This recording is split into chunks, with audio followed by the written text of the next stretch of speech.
get involved and enjoy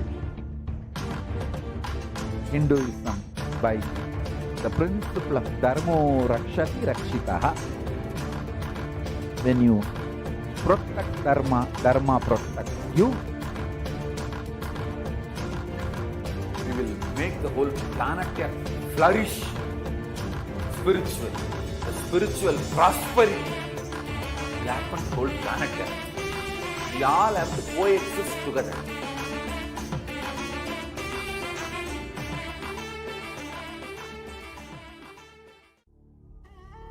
What I mean by the word Kailasa, listen intensely.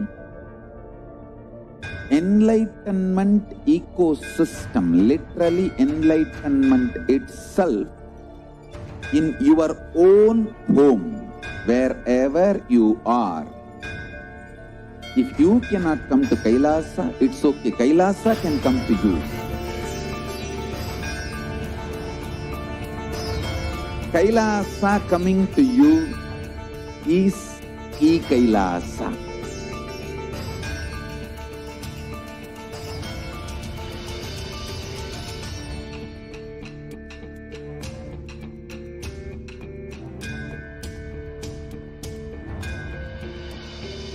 I will revive Hinduism.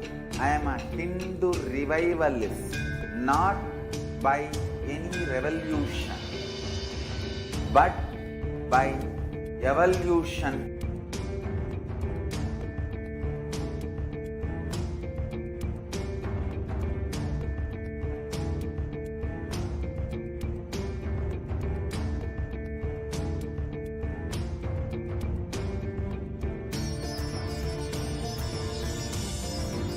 And setting model communities.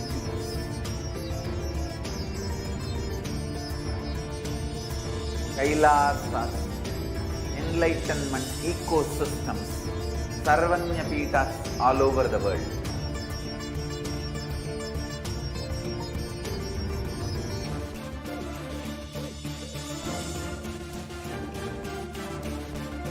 All powerful cognition, knowledge, only when you live, power manifestation and possibilities manifestation happens.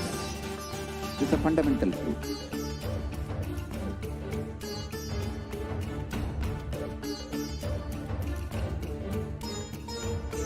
Hinduism cannot live exclusively as one sampradaya. No. All sampradayas of Hinduism is an ecosystem.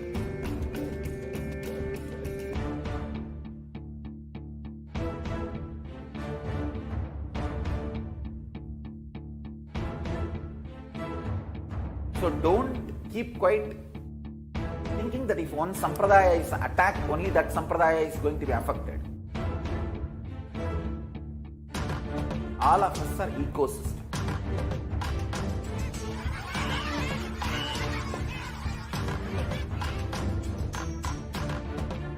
I invite all of you to get involved and enjoy Hinduism by the principle of Dharmo Rakshati Rakshitaha. When you protect Dharma, Dharma protects you. We will make the whole planet flourish spiritually. The spiritual prosperity will happen to the whole planet. We all have to coexist together.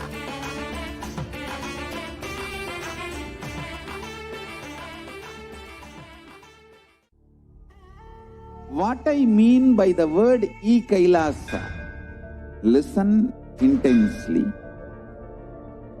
Enlightenment ecosystem, literally enlightenment itself, in your own home, wherever you are. If you cannot come to Kailasa, it's okay. Kailasa can come to you. Kailasa coming to you is Kailasa.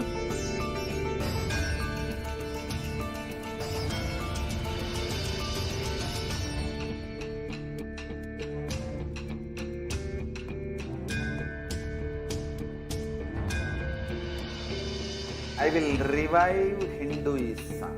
I am a Hindu revivalist, not by any revolution, but by evolution.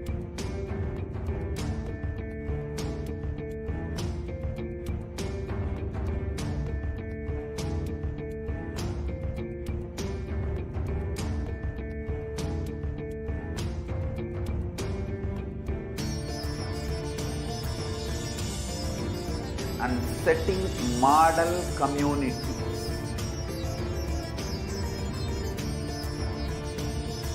Kailasa, enlightenment ecosystems, Sarvanya Pitas all over the world.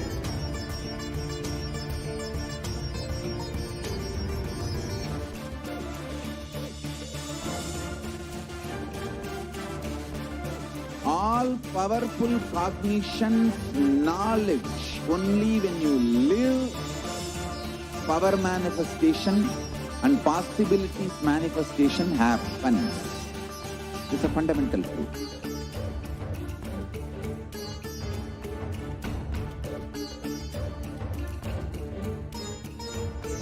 Hinduism cannot live exclusively as one sampradaya. No. All sampradayas of Hinduism is an ecosystem.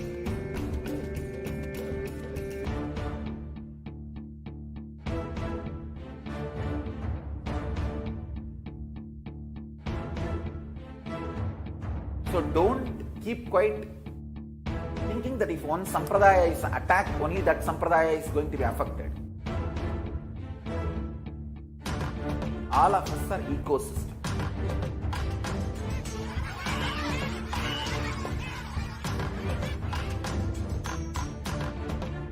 I invite all of you to get involved and enjoy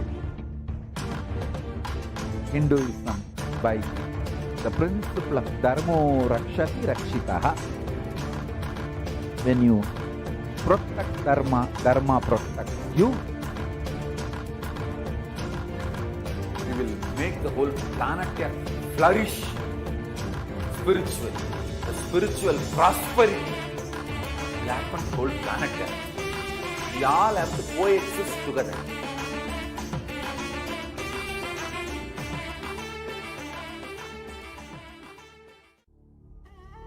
What I mean by the word Kailasa, listen intensely. Enlightenment ecosystem, literally enlightenment itself, in your own home, wherever you are. If you cannot come to Kailasa, it's okay. Kailasa can come to you. Kailasa coming to you is Kailasa.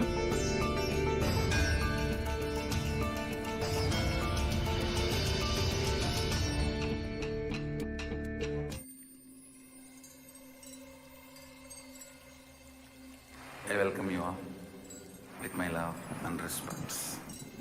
Let you all open all your three eyes. Om Nithyananda Paramashivoham. Nithyanandam Paramasukadam Kevalam Jnanamurtim Dvandvadhitham Gaganasadusham Tattvamasyaadilakshyam Ekham Nityam Vimalamachalam Sarvadi Sakshibhutam Bhavadhitham Trigunarahitam Sadgurum Tam Namah.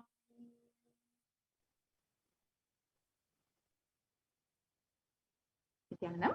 I welcome all the viewers to today's special segment on Devi Parashakti Akashic reading, where we will be understanding who is Devi Parashakti and how she is manifesting through the Supreme Concept of Hinduism, Jagadguru Mahasannidhanam, His Divine Holiness, Bhagavan Nithyananda Paramashivam. We will be understanding what are the Akashic readings and how to connect with Devi Parashakti. Let us now begin this segment.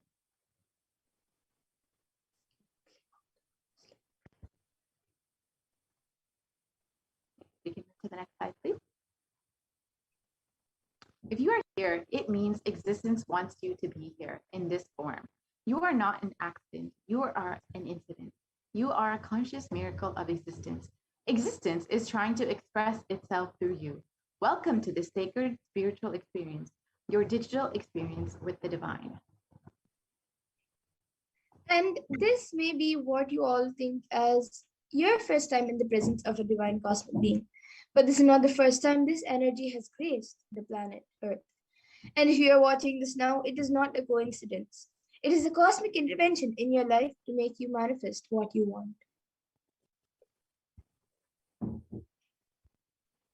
So how is this possible? How has this worked before? Experience these answers through powerful cognitions as referenced from the ancient texts of Hinduism, revived by the Supreme Pontiff of Hinduism.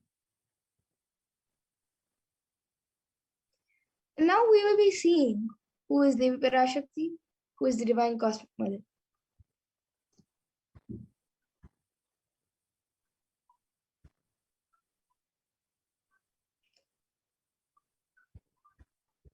Devi is the ultimate pure feminine consciousness, the Cosmic Mother. She is the Source Shakti, and it is in her cosmic womb, the Brahmanda Yoni, from which billions and billions of universes come out and go in. It is the source where the Big Bang and black holes go on and on. Parashakti is the main deity of the sacred feminine and the divine consort of Bhagavan Paramashiva, who is the primordial divinity of Hinduism.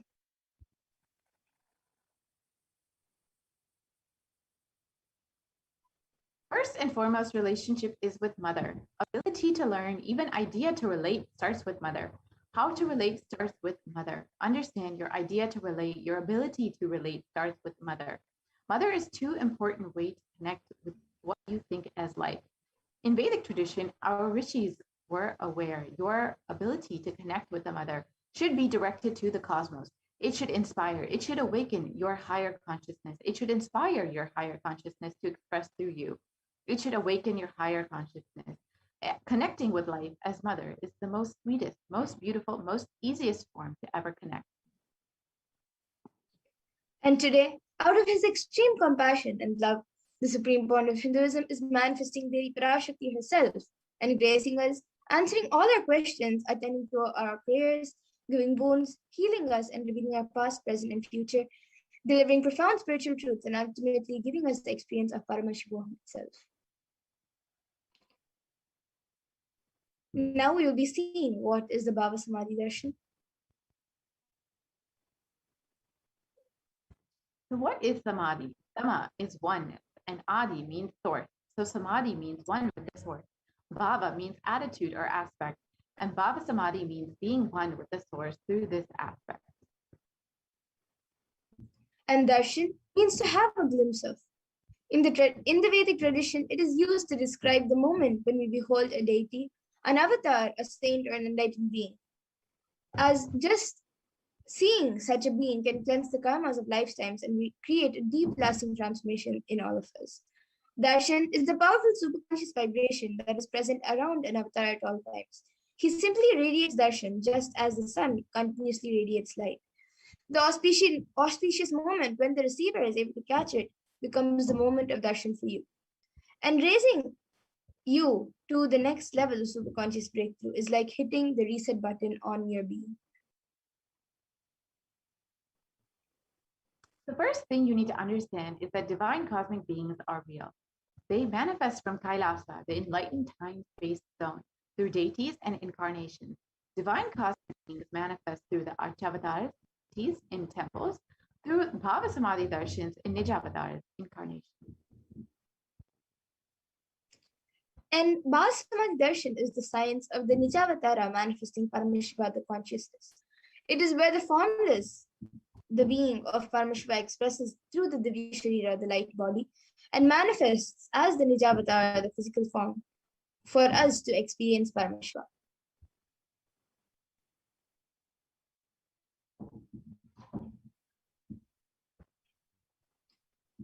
Devi Parashakti expresses through the being of Radharishti and manifests as an Nijavatara, the physical form, Devi Meenakshi.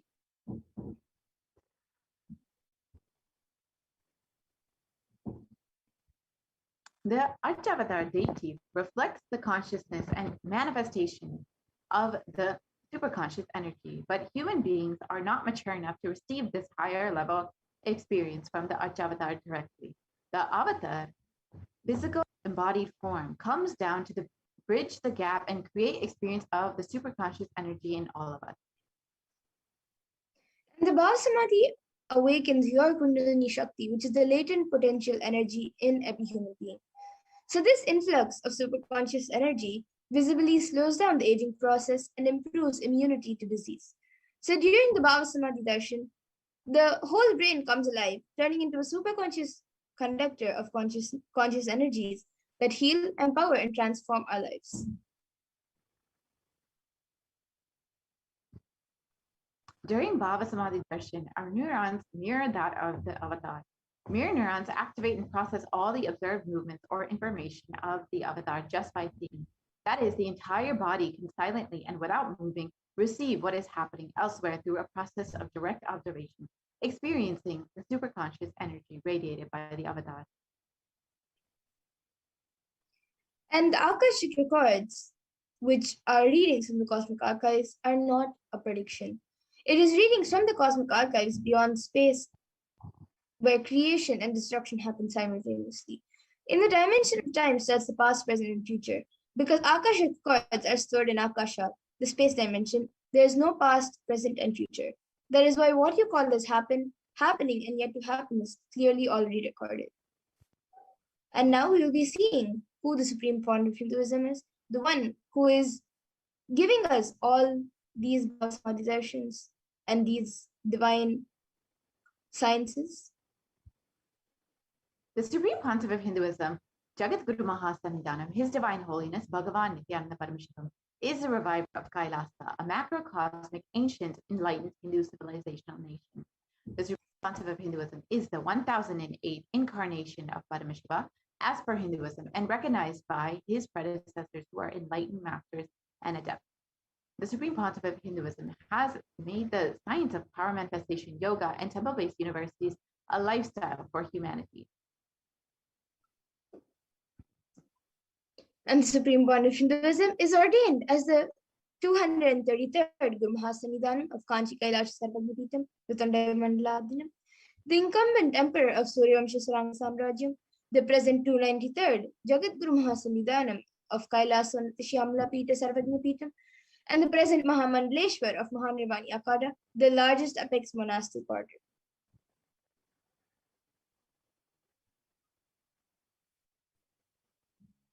The Supreme Pontiff of Hinduism is the 1008th Acharya Mahamandaleshwar of the Atalakada, the ancient apex body of Hinduism, is the present 23rd Guru Mahasannidhanam of Dharmamukti Swaragpura Adinam, and has been elected as the Supreme Pontiff of Hinduism by a congregation of over 1,000 Hindu leaders.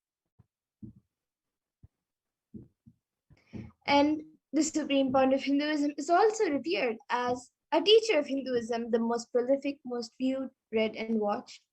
Authored 300 books in 10,000 articles in 3 different languages of English, Tamil, and Sanskrit, which are translated into 50 languages with over 1,000 titles. Over 20 million copies of books and articles sold, read, and downloaded. Over 10,000 hours of discourses. And the Supreme Pontiff of Hinduism has also enriched and enriched 1 billion plus lives digitally, and is respected as the commentator of all sacred scriptures such as Upanishads, Bhagavad Gita, Shiva Sutras, Brahma Sutras, Yoga Sutras, Ashtavakra Gitas, Jain Sutras, and many more.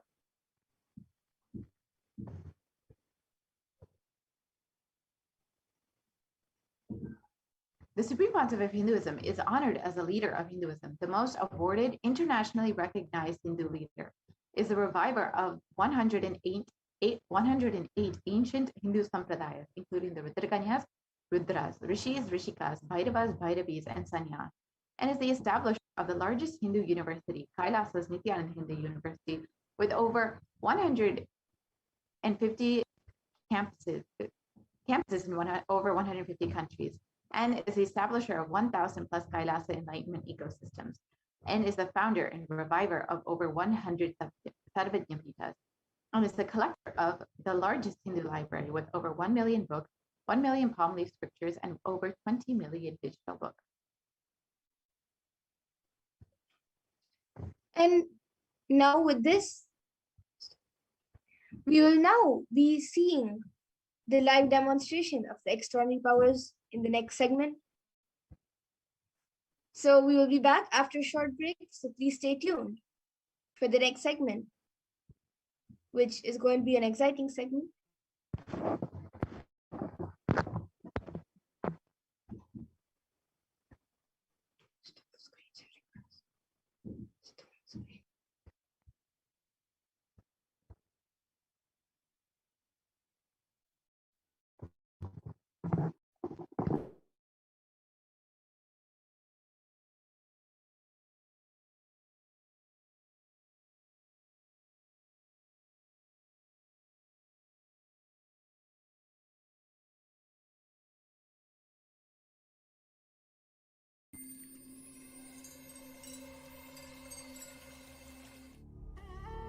What I mean by the word Kailasa, listen intensely. Enlightenment ecosystem, literally enlightenment itself, in your own home, wherever you are. If you cannot come to Kailasa, it's okay. Kailasa can come to you. Kailasa coming to you is Kailasa.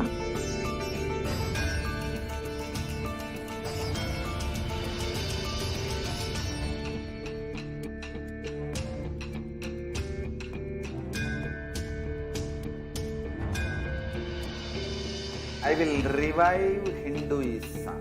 I am a Hindu revivalist, not by any revolution, but by evolution.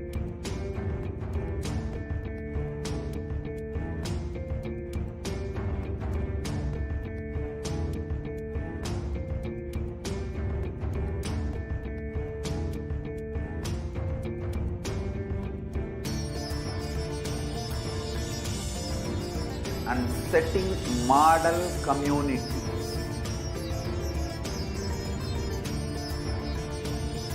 Kailasa, enlightenment.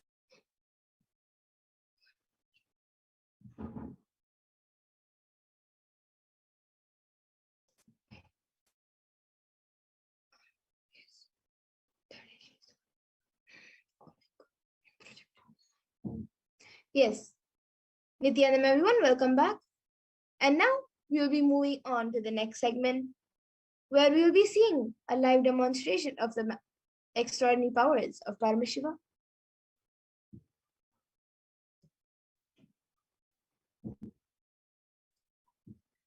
Today, the Balasans, the Nityananda yogis, and the initiate disciples of the Supreme Point of Hinduism will be demonstrating the powers of the third eye and sharing with all of us the experiences and results of the extraordinary manifestation of the divine powers awakened in us through the Diksha, the initiation.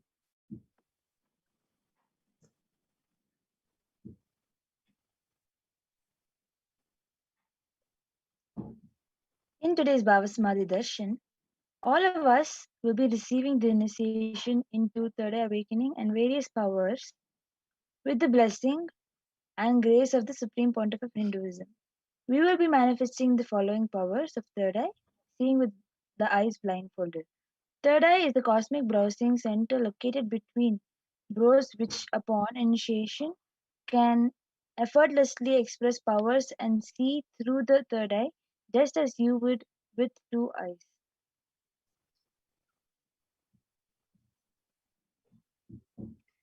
Now we will be seeing what are Shaktis. In the Vedagas, the source scriptures of Hinduism, Paramashiva reveals in elaborate detail that every human being is hardwired to be able to manifest 463 plus extraordinary Shaktis, the divine powers. Manifesting powers are described as a system, method, and science for human beings to explore the various possibilities and powers and have access to various states of consciousness. Shakti is manifest from the fundamental cognition that you are the divine. You need to manifest the divine and not you are a man and you need to reach the divine.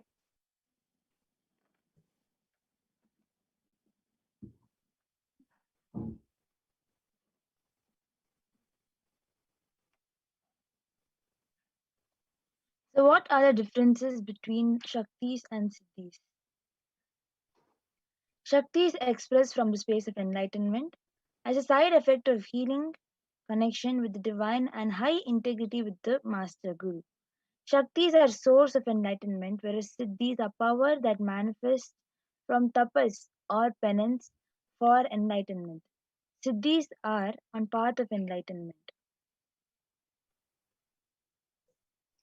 And a few more differences between Shaktis and Siddhis are that Shaktis of Paramashiva manifest through ordinary human beings in an extraordinary way after the initiation from the avatar and are permanent, whereas Siddhis are not permanent and may divert you from enlightenment.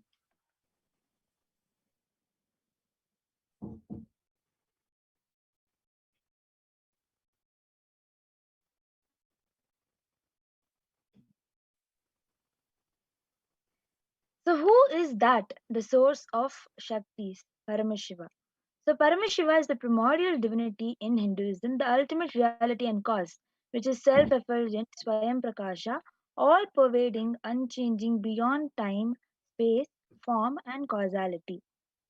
As a fundamental base of Avyakta, the unmanifest, and Vyakta, the manifest existence, Paramashiva performs the Panchakritya, the five cosmic acts of creation, Shrishti, sovereign rulership and maintenance, Sthiti, rejuvenation, Samhara, pulling out of delusion, through bhava, and liberating grace for all living entities, anugraha.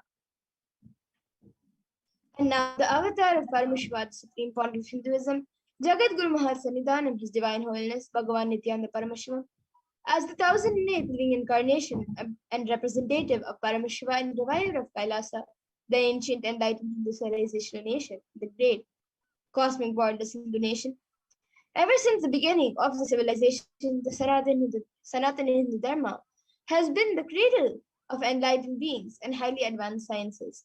It was where the science of enlightenment and powers was lived and taught as a lifestyle.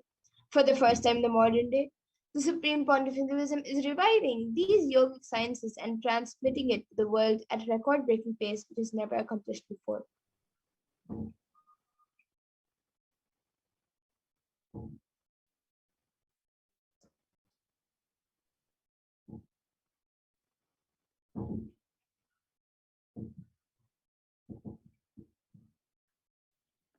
The knowledge and science of the manifesting of these Shaktis are passed down from one generation to the next through Diksha, initiation by the enlightened masters, the Gurus. The supreme pontiff of Hinduism has been being recognized as an incarnation at a very young age, was trained and taught these sciences to revive the initiation and knowledge repositories for billions to manifest science of power manifestation from disciplines of Vedanta Tantra, Sri Vidya Yoga and yogic powers, Mantra Shastra, Siddha Vidya, science of Aushadha, Advaita and Bhakti Yoga, Paramashiva Jnana and Paramashiva Vijnana. So you can see over here the various masters, the great rishis and munis, the siddhas, the superconscious Newtons, who know the science of incarnation as per Hinduism, predicted and recognized. And now we will be seeing how we can awaken these divine Shaktis in us.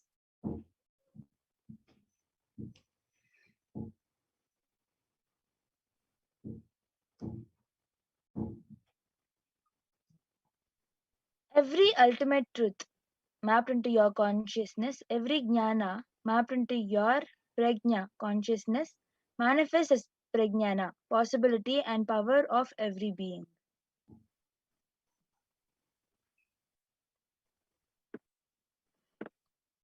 And the science of power manifestation is authenticated through four aspects of evidences or pramanas. The first is the Shastra Pramana, which is the eternal, unchangeable truths revealed in the source scriptures. And the next is the Apta Pramana, which is the experiences and results of Aptas or authorities of Hinduism. It is where the Vedic rishis and scientists who have time tested and verified these sciences.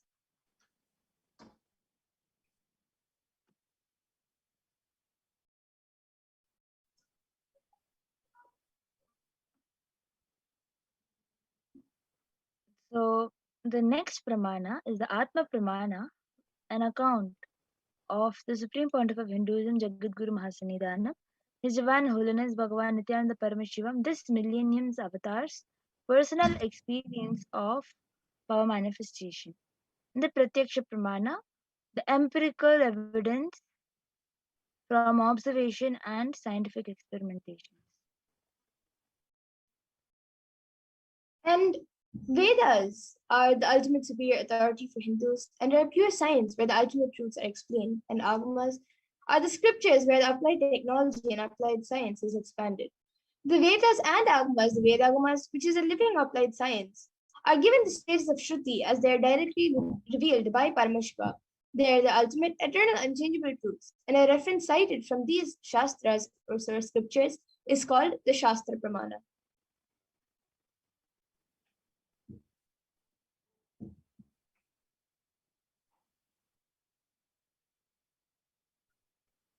So now let us get into a very exciting demonstration of the powers of third eye after going through the pramanas.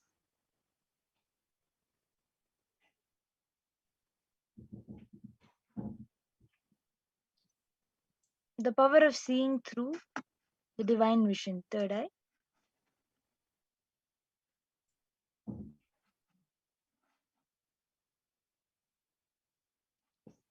So the Shastra Pramana, the scriptural reference to manifest the powers of third eye, comes from the Vijnana Bhairava Tantra. Kapalantarmanonyasa tishthanmilitalochanaha kramen manasodardhyat lakshaye lakshamuttamam.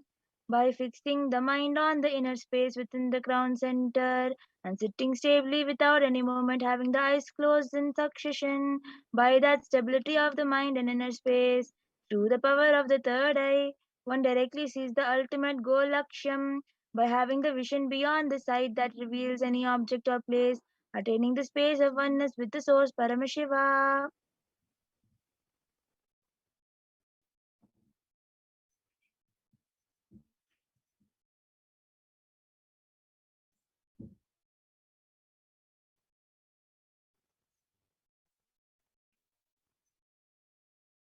And the next is the Apta Pramana, where Krishna initiates Arjuna into the power of third eye. Natu mam shakyase drashtu manenaiva svachakshusha divyam dadami te chakshuhu pashyam me yogamaishwaram. Bhagavan Krishna says to Arjuna, but you cannot see my cosmic form with these physical eyes of yours. Therefore, I grant you divine third eye vision. Behold my cosmic opulence. In the Hindu Purana, Bhagavad Gita, Bhagavan Krishna initiates Arjuna into the power of third eye to behold Krishna's Vishwarupa Darshan, the vision of his cosmic form. In the 11th chapter of Bhagavad Gita, which contains the description of Bhagavan Krishna's cosmic form, is completely narrated by Arjuna as he sees Bhagavan Krishna through the third eye.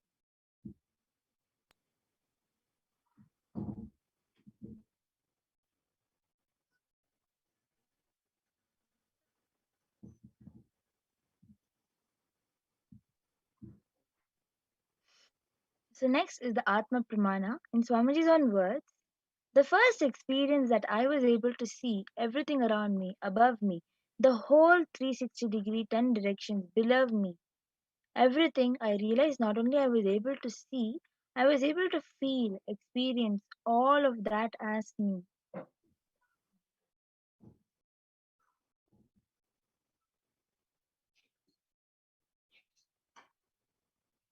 And the last, the Pratyaksha Pramana, which is the empirical evidence from observation and scientific experimentation. As you all can see, using a PET, a positron emission tomography, the brain waves of the Supreme Pontiff himself was measured. And it was measured that when doing daily activities, there was high activity measured in the brain where the third eye is located. And when in deep samadhi state, only the third eye region is active and almost 90% of the rest of the brain is at peace. So now we will be having the Sakshi Pramana, the demonstration of the live demonstration of this power of third eye. after a small break. So please stay tuned and we'll be right back for the live demonstration.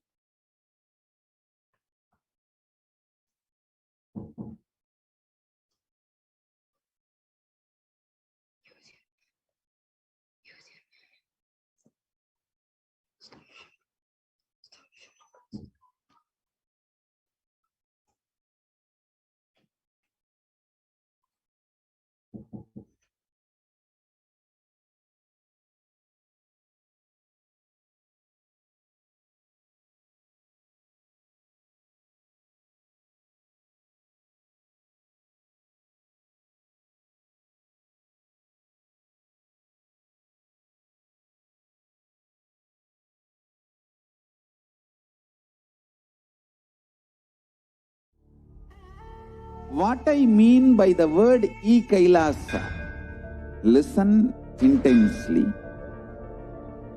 Enlightenment ecosystem, literally enlightenment itself, in your own home, wherever you are. If you cannot come to Kailasa, it's okay. Kailasa can come to you. Kailasa coming to you is Kailasa.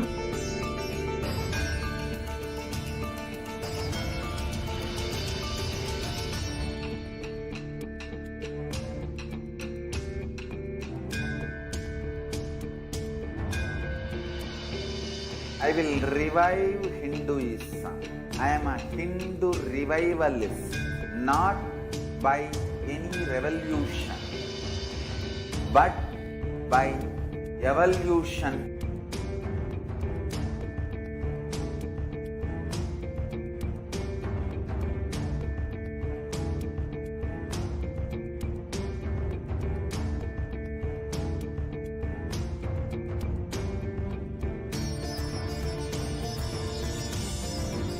And setting model community.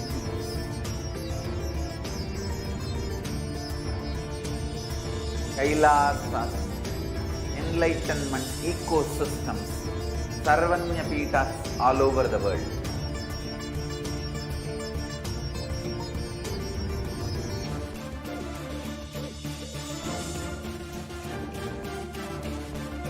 All powerful cognition, knowledge, only when you live, power manifestation and possibilities manifestation happens. This is a fundamental truth.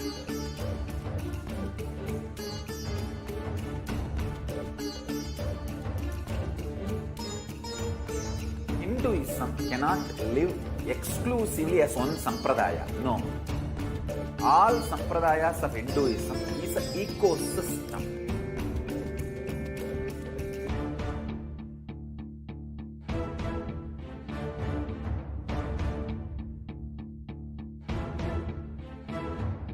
So don't keep quiet thinking that if one sampradaya is attacked, only that sampradaya is going to be affected. All of us are ecosystems.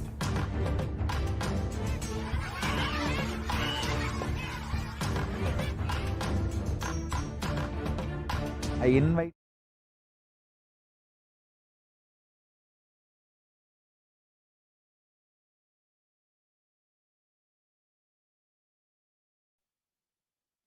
Yes, so now we will be entering into the beautiful demonstration of the power of third eye. We have Manitya Amritananda who has joined us for this demonstration. Nithyananda Amrita. So now we are having this eye band which will be tied on to Manitya Madhurananda's eyes by Ma Amrita. So you can see this eye band. It has it is beautifully done in a way that it will be relaxing as well as not letting any light come inside. So this has sponge which will stick onto your eyes and not let any light come inside. I've also tried it on before, so I know that it doesn't let any light inside. So now this particular eye band that is normally used for having peaceful sleep is going to be tied onto Ma Madhura's eyes.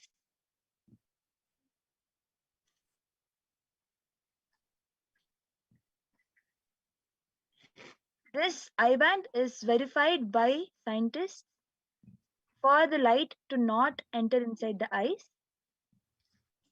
And as everyone knows, we will be able to see only if light is present.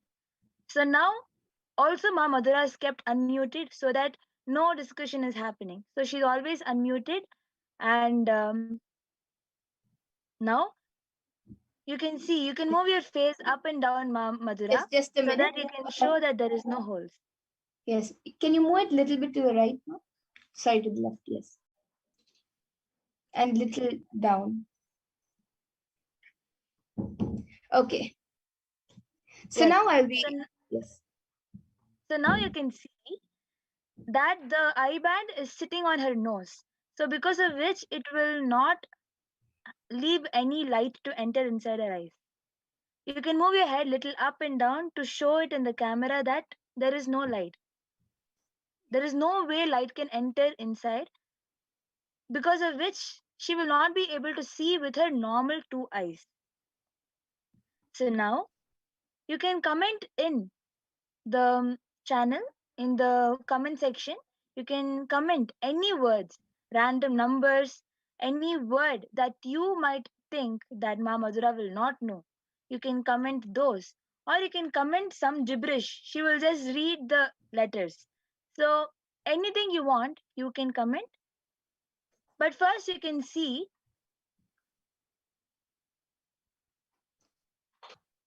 Yes, so I think the last comment which we have, and I think that's even the first comment we have, is from Sri Nitya Kritananda Yashodaran, who has put Nithyanandam. And everyone else who is viewing us, I think right now only the members only mood is on. So any of the members watching us can put your comments in, either a sequence of emojis, a sequence of letters, anything. And till then, I also have this book.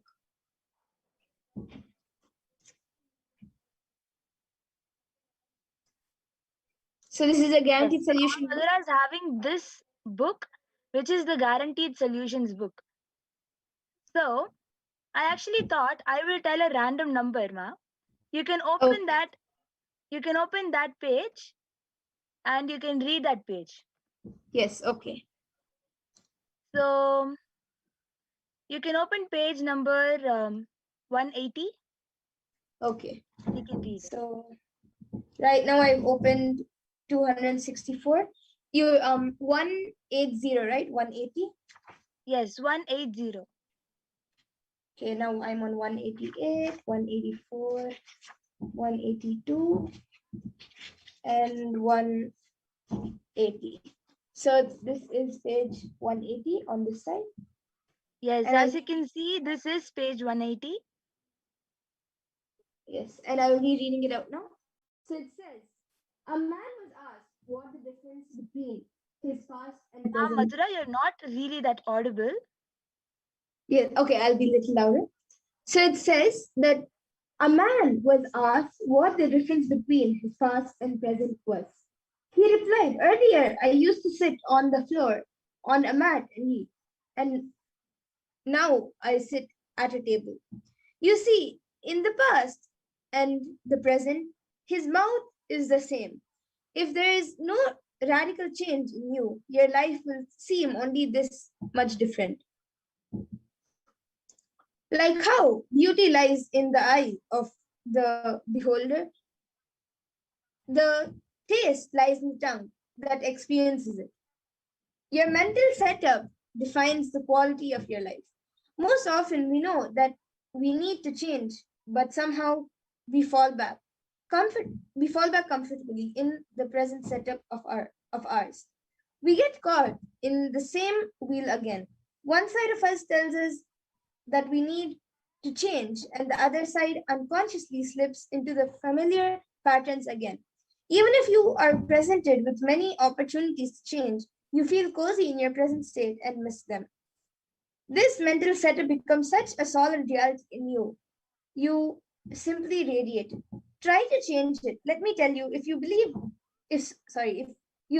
with such a solid mental setup, there is one more danger in it. There's there's every possibility that your children will imbibe it from you. I am reminded of a joke.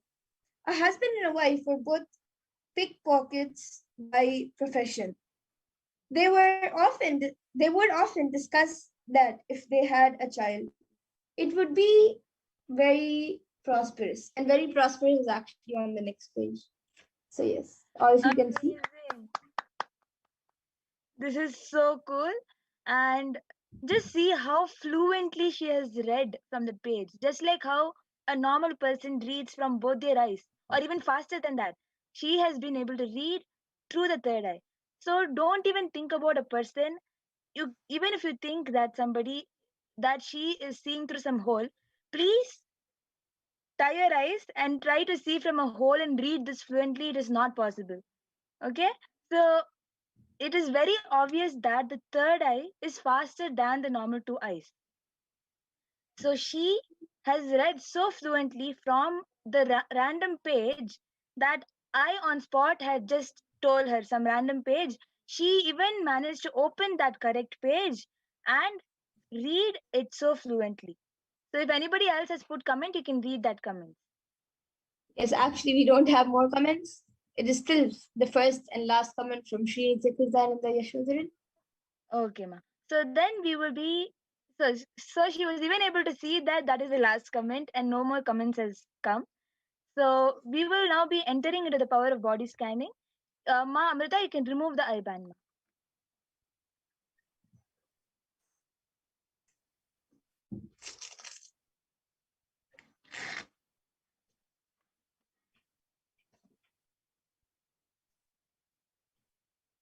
As you can see, there is nothing in the IBAN. It is the same IBAN as you saw before, which has been removed. So now we will have a small break and enter into the power of body scanning.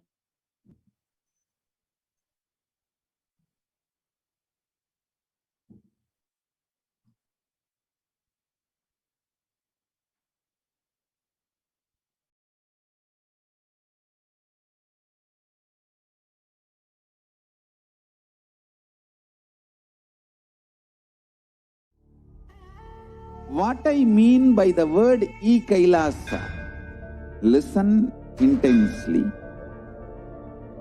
Enlightenment ecosystem, literally enlightenment itself, in your own home, wherever you are. If you cannot come to Kailasa, it's okay. Kailasa can come to you. Kailasa coming to you is Kailasa.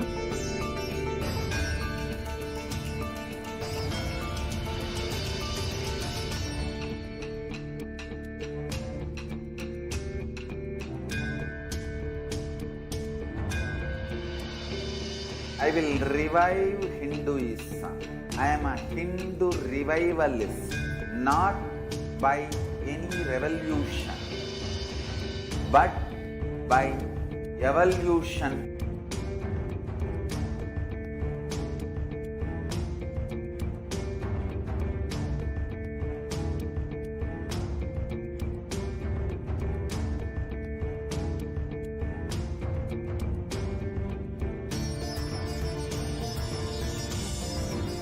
And setting model community.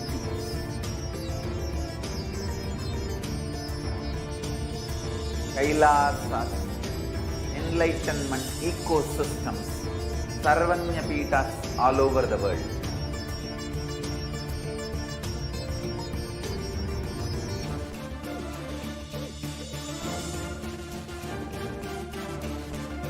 All powerful cognition, knowledge, only when you live, power manifestation and possibilities manifestation happens. It's a fundamental truth.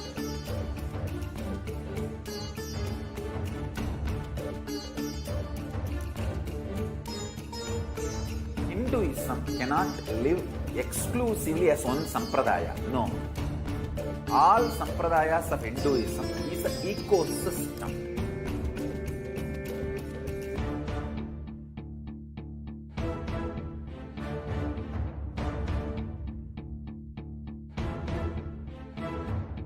So don't keep quiet thinking that if one sampradaya is attacked, only that sampradaya is going to be affected. All of us are ecosystem.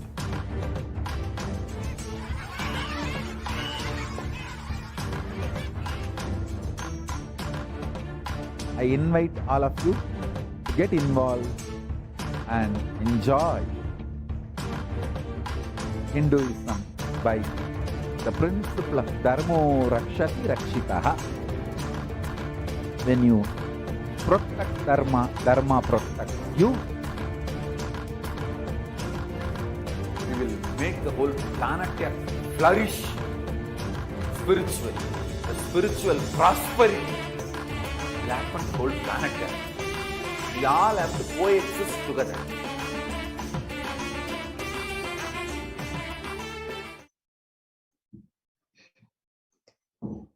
Yes, so now we will be moving to the next power of body scanning.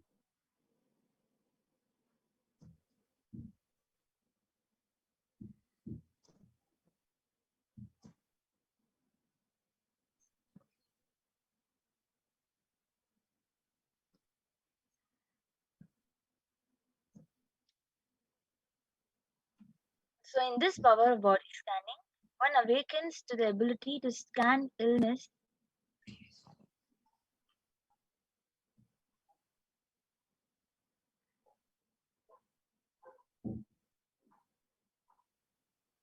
In this power of body scanning, one awakens to the ability to scan the illness, diseases, medically diagnosed issues, and provide solutions through the awakened third eye.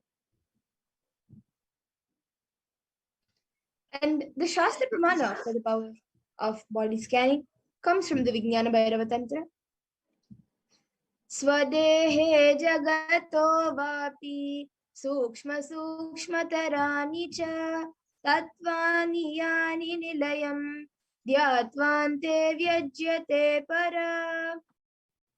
Bhagavan Paramashiva says, cognize deeply that from the subtle to the subtlest consecutive principles of your whole body, Swadeha, or of the whole universe, simultaneously consist of the essential reality. They are being absorbed in their source, Paramashiva. By that experience of such restful awareness becomes complete from all thoughts, and the ultimate universal divine power, Paradevi Adi Shakti, is revealed, and the supreme power manifestation happens.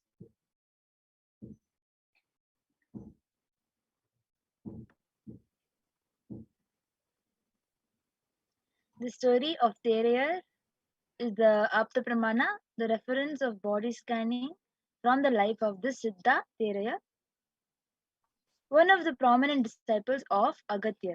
So one day, a man suffering from severe headache comes to Agatyar for healing. Agatyar uses the power of body scanning and identifies the root cause of the headache. He reveals that there is a small Terayar type of frog sitting in the person's brain. Agatyar immediately instructs Terayar, his disciple, to perform an open head surgery and remove the frog. After the surgery is completed successfully, the person is healed and cured of the headache. Thus, the person gained the name Terayar. And the Atma Pramana for this power of body scanning, it is revealed on the 22nd of December 2019 by the Supreme Pontiff himself, paraphrasing his words. Only when I had the multiple compound hand fracture, I was forced to go for surgery and therefore for medical checkups related to that. At that time, they detected heavy metal quantity in my different organs. It was revealed that I had been poisoned without our knowledge. I immediately used diagnostic methods instead of medical facilities to study the body condition due to poisoning. Through body scanning, I found out what the problems, imbalances had happened and where balances had to be done. I used allopathy as the second opinion to verify my findings. And the next is the Sakshi Pramana.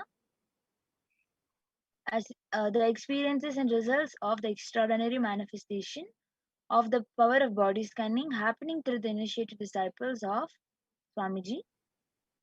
You can see screenshots of various participants sharing their experiences in Facebook, an official app which has many people sharing. You can even go to the Facebook yourself and see where many people are sharing. Here is just a few screenshots where we are showing it to you.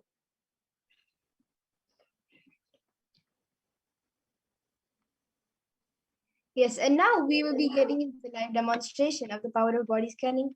So anyone who would like a body scan can put your comments in the live YouTube comment section, and we will be taking your names to do the body scan.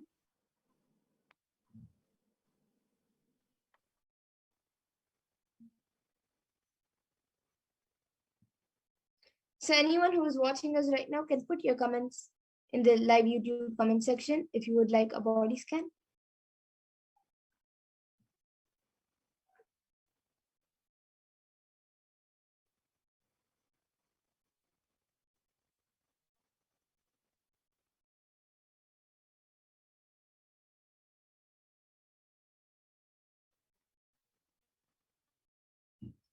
And as we wait for some comments to come in, Ma Pragnana, would you like to share your experience of doing the power of body scanning, as you've done the power of body scanning, and even I have done the power of body scanning for many people who have come?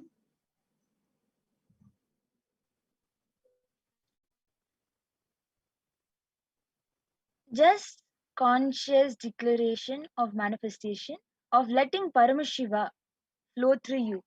Just that declaration of deciding to be channel for Paramashiva to flow through you, and decide that you will manifest Paramashiva through you in the form of body scanning or in the form of various powers of Paramashiva.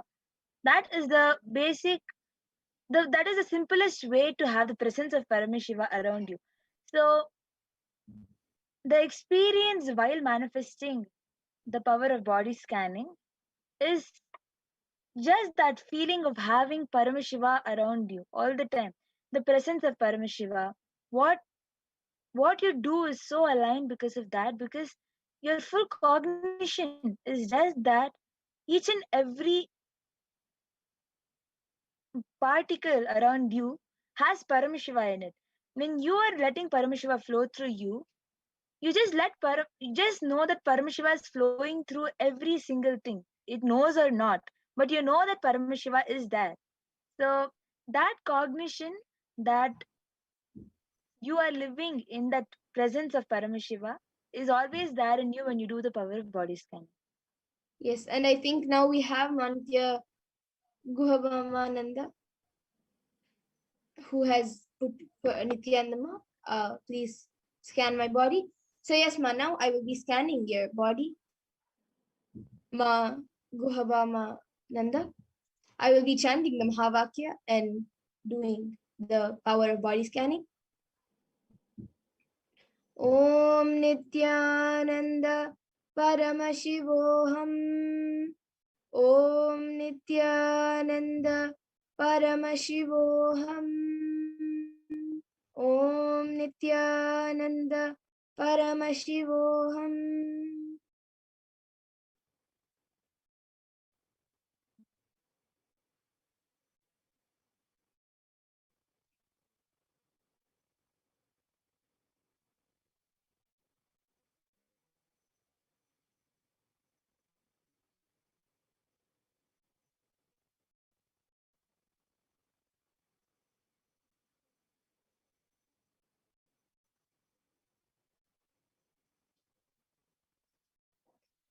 Ma Ghobamananda, I was able to see that for you, in your stomach and in your legs, there is a lot of toxins getting accumulated. Like it's mainly getting accumulated in your stomach, and then that weight and that the toxins also through the blood is going to the legs, and that is also affecting the nadis and the energy, like the nerves which the energies, the body energies exist. So that is affecting the nadis and also all the energy centers. And because of that, it also affects your physical health. So you get I was able to see you get very tired often, especially for the past like 10 days. I was able to see you get tired very often. And I was able to see that is just because of the toxins. And it is coming from the food you eat, and also from the water you drink, and also from the air which you breathe in. So I was able to see that as a solution for whatever you can make the adjustments in the food and water, if you can like purify the water more, and if you can eat more uh, organic and more chemical less food, that would be great. And for the air, um, the best solution I was able to see for that is every day do the Guru Puja. That will help. If you just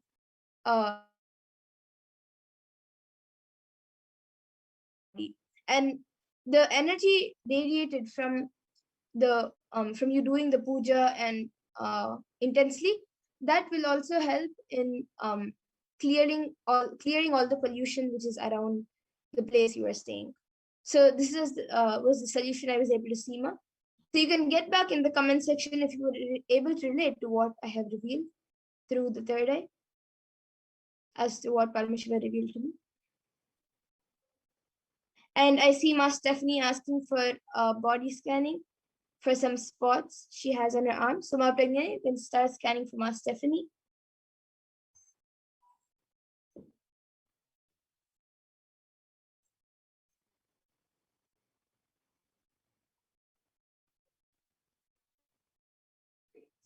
And Ma Stephanie is asking for Ma Nui, and she has said that we are having her request and her consent. So Ma Pragna, you can scan for Ma Nui.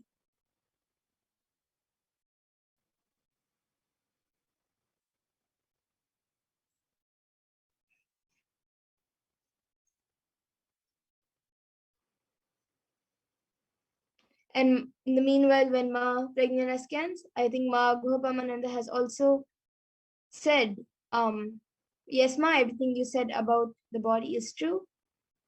Yes, Ma Stephanie, Ma Pragnana is scanning for Manui.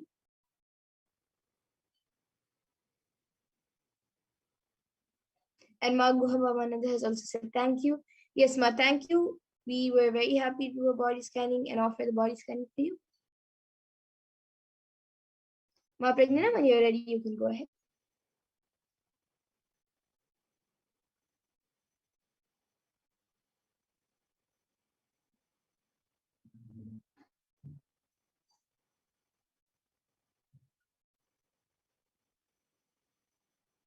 I think you're muted, Ma.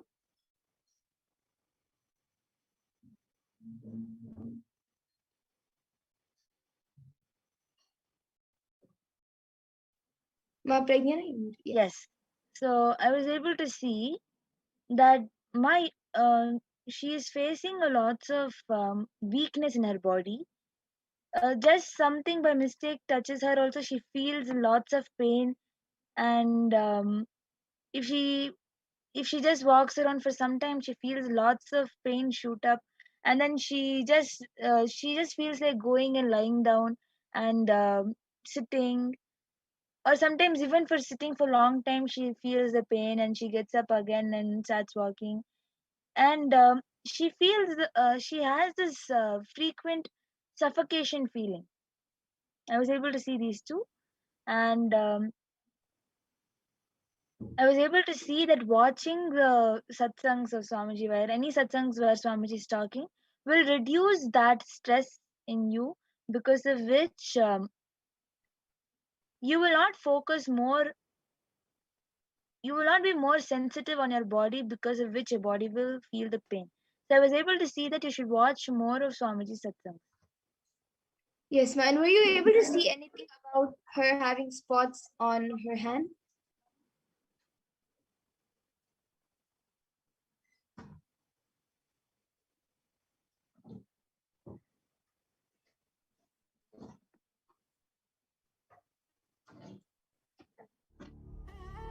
What I mean by the word Kailasa, listen intensely.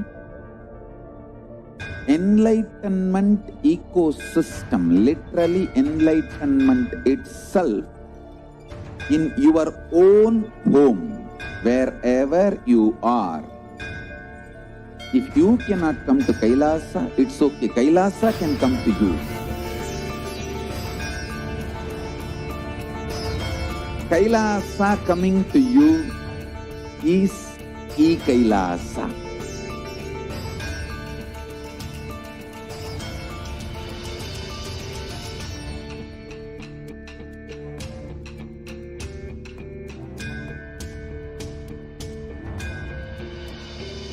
I will revive Hinduism.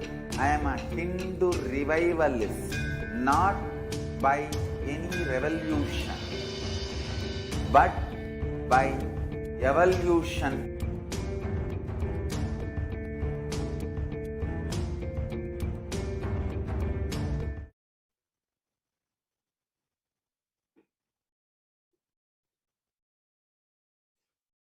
Yes, so Ma Pragnani, you can continue. You can repeat what you have said for Ma Noi, and I apologize to all of you for the technical glitch. So for Manoi, I was able to see that there is no particular thing to fear about the spots in the hand map, because I was not really able to see anything to do with the hand. The main thing is the weakness in your body. That's it. Okay, so Ma Stephanie, you can maybe convey this to Manoi. And I also see another person asking for a body scanner, far fair, and everyone else would like a body scanning. We will be having these segments, the power manifestation segments, every day at 2 a.m. IST and 4 p.m. IST. And now, in the interest of time, we'll be moving on to the further segments, but you all can come every day again for the power manifestation segment and request for the power body scanning or any other power. And with this, I thank all the viewers for joining us for this power manifestation segment. Please stay tuned for the further segments and for the Parashakti Akash readings. Thank you, Nithyananda. Thank you, Nityananda. What I mean by the word Kailasa, listen intensely. Enlightenment ecosystem, literally enlightenment itself, in your own home, wherever you are. If you cannot come to Kailasa, it's okay. Kailasa can come to you. Kailasa coming to you is Kailasa.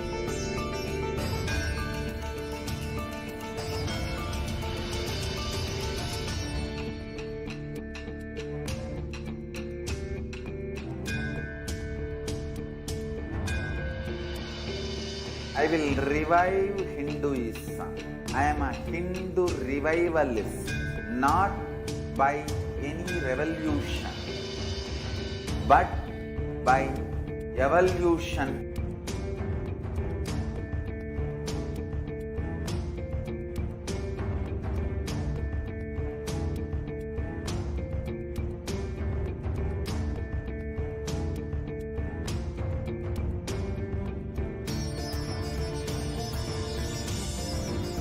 And setting model community.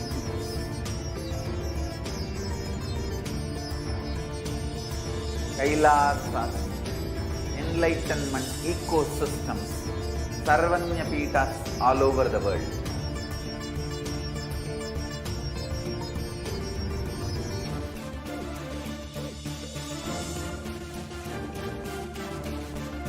All powerful cognition. Nithyananda, welcome back, dear viewers. Now we will understand who is Devi Parashakti and what are Akashic readings. Devi Parashakti is the divine cosmic mother. Yes, we can move to the next.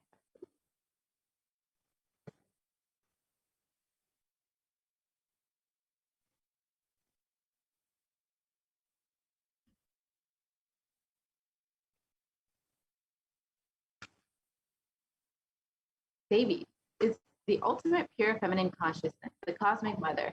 She is the source Shakti. It is her cosmic womb, Brahmanda Yoni, from which billions and billions of universes come out and go in. Source where the Big Bang and black holes go on.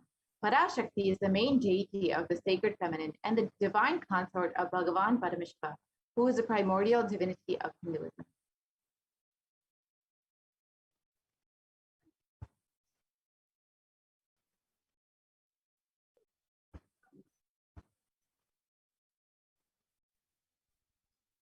First and foremost, relationship is mother. Ability to learn. Even idea to relate starts with mother. How to relate starts with mother. Understand your idea to relate. Your ability to relate starts with mother. Mother is too important way to connect with what you think it as life. In Vedic tradition, our rishis were aware your ability to connect with the mother should be directed towards the cosmos. It should inspire, it should awaken your higher consciousness. It should inspire your higher consciousness to express through you. It should awaken your higher consciousness. Connecting with life as mother is the most sweetest, most beautiful, most easiest form to ever connect.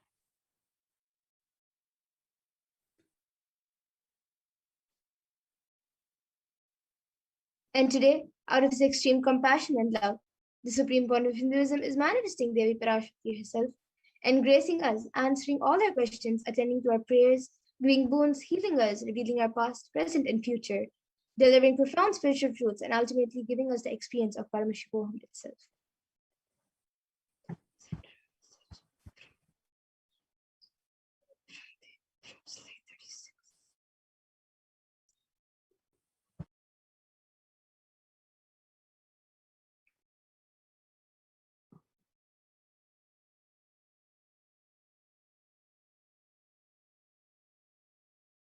So what is the Bhava Samadhi Darshan? Sama is oneness and Adi means source. So Samadhi means one with the source and Bhava means attitude or aspect. So Bhava Samadhi means being one with the source through this aspect.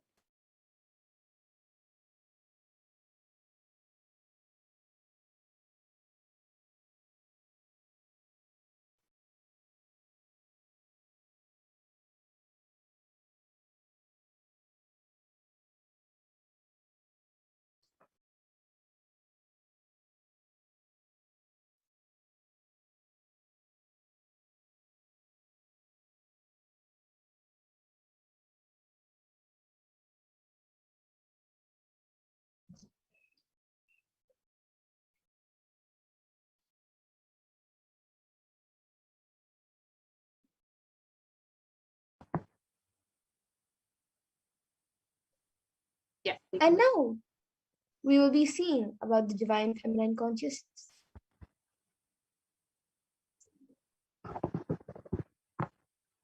So the Dhyana Shloka for Devi Parashakti is from the Lalita Sahasranama, the Dhyana Shloka from the Lalita Sahasranama. Sindhuraruna Vigraham Trinayana Manikya Mauli Spurat Taranayaka Shekharam Smitamukhim Mapina Vakshoruham Panivyam Alipurna Ratna Chashakam Raktotpalam Vipratim Saumyam Ratna Gatasta Rakta Charanam Dhyayet Paramambikam. The Divine Mother is to be meditated upon as shining in a vermilion red body with the triple eyes sporting a crown of rubies, studded with a crescent moon, a face all smiles, a splendid bust, one hand holding a jewel cup brimming with mead, and the other twirling a red lotus. Arunam Karunam Tarangatakshim Dritapashankusha Pushpabana Chapam Animadi Viravrita Mayukaihi Rahamityeva Vibhavaye Bhavani. I meditate on the great Empress. She is red in color, and her eyes are full of compassion, and hold the noose, the goad, the bow, and the flowery arrow in her hand. She is surrounded on all sides by such powers as Anima, and she is the self within me. And Devi, the ultimate pure feminine consciousness, is the cosmic mother, and it is in her womb, her cosmic womb, from which billions and billions of universes come out and go in. It is the source where the Big Bang and black holes go on and on. Parashakti is the source Shakti, the source energy, the source power, from which all of us came, in which all of us are in even now, and which all of us are going to merge into. Out of her extreme love and compassion, Parashakti herself is manifesting through the embodied form as the Nijavatara of the Supreme Pontiff of Hinduism, Jagadguru Mahasanidanam, His Divine Holiness, Nithyananda Paramashivam, gracing us, answering all of our questions, attending to our prayers, giving boons, healing us, revealing our past, present, and future, delivering profound spiritual truth, and ultimately giving us the experience of Paramashivoham itself. And in Shakti herself, raising as Omkara, expressing as Vedas and Agamas, blossomed as Hrinkara, filled as Parashodasi, living in 40 triangles, the Kailasa Swamini, who is in Kailasa, Sri Purachintamani, Parashodasi, sitting as part of Paramashiva, Parameshwari, who rules the world, Paramashakti, Manonmani, Meenakshi. As Nithyananda, I took Nijavatara here to give good boon to everyone and to bestow all goodness. Holy, Rapala, Aparna, Uma, Parvati, Savitri, Navayavana, Samrajya Lakshmi, Parameshwari, Parashodasi, Meenakshi. Taking the form of Nithyananda, I came here as Nijavatara with great compassion. I am blessing, listen people. To do good to all of you, I took the form of Nithyananda and came down as Nijavatara.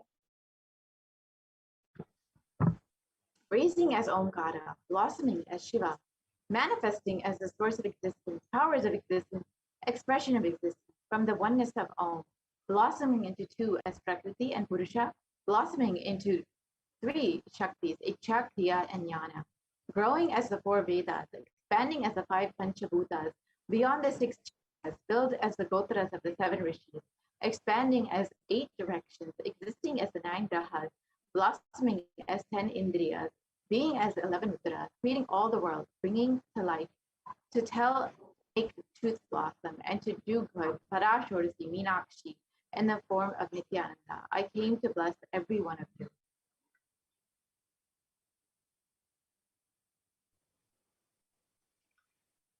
And now we will be seeing how we can receive the Parashakti. So literally you are seeing Paramashiva and Parashakti at that moment when you receive the darshan. She is there on your screen, so always receive her very traditionally. You can keep 2 betel leaves, 1 banana, 1 betel nut, and 1 coin in front of the screen as you watch Devi Parashakti. A coin is considered the traditional dakshina in Hindu tradition. It can be the lowest value. In India, it can even be 1 paise. And in the US, it can even be a cent. Swamiji says, I'm not trying to monetize. If you keep even 1 cent, it is okay. So for 100 days, if you have darshan, it will add up to $1. In India, even 1 paise is okay. Offer that to Devi. After darshan is over, do namaskar and eat the banana, betel leaf, and betel nut. Take it as prasadam immediately. Collect those coins and send them to the LA temple. This betel leaf, betel nut may look too small, but in a few days, you will see how much it adds to your sentiment that really she is there. You will not take Devi darshan for granted. Rituals will break your monotonous, unconscious mentality and lifestyle and remind you and raise you to the powerful cognition. It will break your unconscious behavior.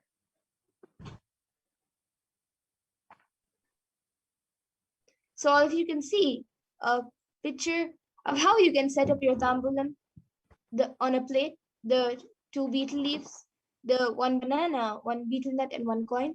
You can arrange it in a plate, and you can also keep a few flowers and anything else you would like to keep.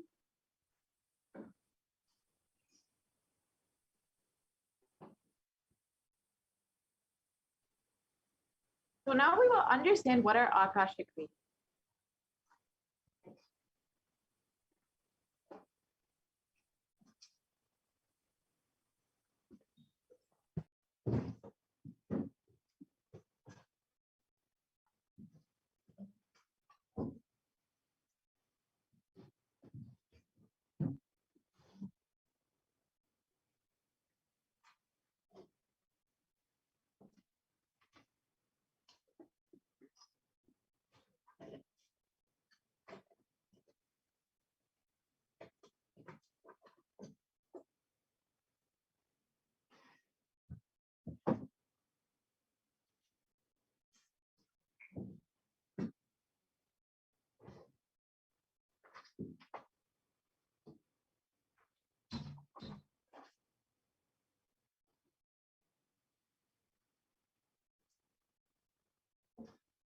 So now we will be seeing what are the Akashic records. Yeah. So what are the Akashic records? Akashic records are the records created in space. Whatever has happened in time is there as a file. Nothing can be destroyed. Please understand, none of your actions, thoughts, plans, emotions, words, nothing can be destroyed. Akashic records are the cosmic archives of everything happening, will happen.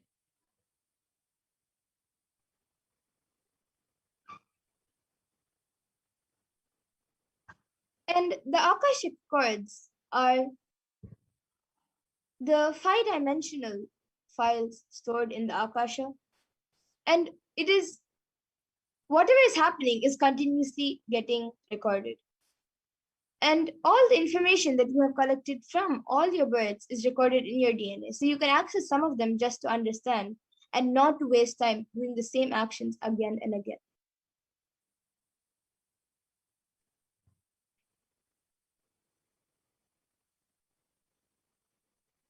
So what is an Akashic reading? It is not a prediction. It is a reading from the cosmic archive. There is no such thing as past, present, and future. Beyond space, creation and destruction happen simultaneously. In the dimension of time starts the past, present, and future. But in Akashic records, there is no past, present, and future. That is why what you call as happening, yet to happen, are clearly already recorded.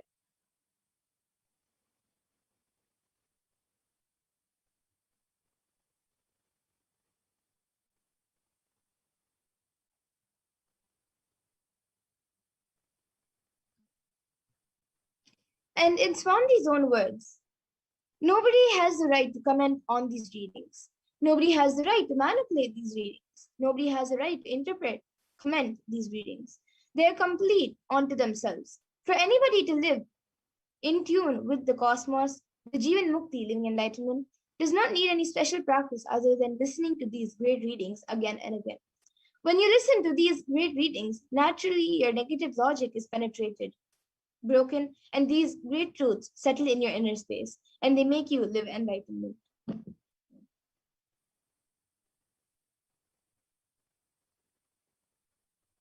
Only an avatar can decode the Akashic reading. As the avatar of Paramashivoham, Supreme Concept of Hinduism has graced humanity with the blessings and darshan in the form of Devi Parashakti, revealing answers to questions to the yearning of seekers as solutions, breakthroughs, and liberating humanity from pain and suffering. Any answer given by Devi Parashakti is not just an answer, but a karmic breakthrough for the receiver.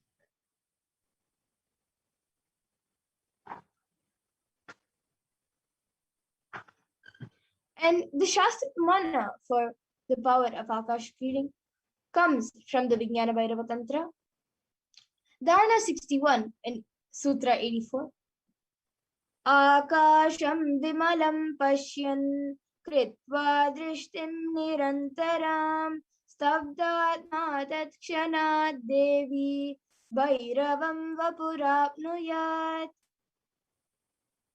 And the translation goes, looking at the spotless infinite etheric space, Akasha, beyond the sky and clouds, one should fix one's gaze from the third eye without blinking, continuously, and make the body and inner space steady and motionless.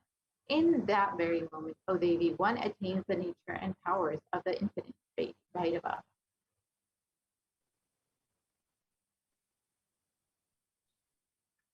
And the Apta Pramana for the power of Akashic reading comes from the Hindu Purana, Mahabharata, which narrates the story of the great sage Maitreya, who reveals the secrets to Vidura about the story of his birth in the human form and the reasons of all his sufferings. Sage Maitreya accesses the Akashic records and tells Vidura that he was not an ordinary man, but in fact was an incarnation of Yamaraja, the Lord of Death himself.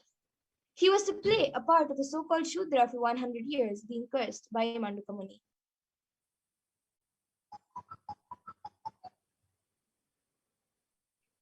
And what are the benefits of having your Akashic reading read? The Supreme Concept of Hinduism says that all the information you've collected from all of your births is in your DNA. You can access some of them just to understand and not to waste time doing the same action again and again. Accessing the DNA code, reading the Akashic records will be useful for you to be liberated from your default future, bringing an end to finding cognitions, known and unknown suffering, leading you to experience enlightenment. Paramashivoham.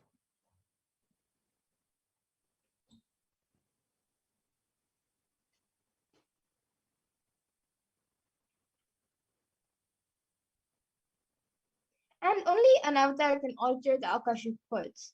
Of course, the initiated Balisans can view the Akashic cords. However, only an avatar can alter, edit, upgrade, and change the Akashic cords. So during the Bhava Samadhi Darshans and Dikshas, the Supreme Point of Hinduism blesses and upgrades the Akashic cords as per the prayers of his devotees.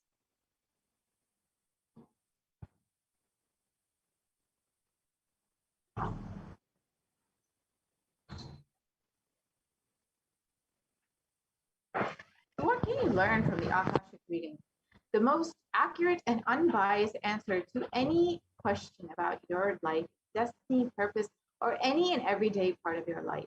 You can be spiritually healed of physical and emotional problems with just a look forward and understand the reasons behind your life happening. You can receive blessings to fulfill your right desires and get the clarity to redesign your future.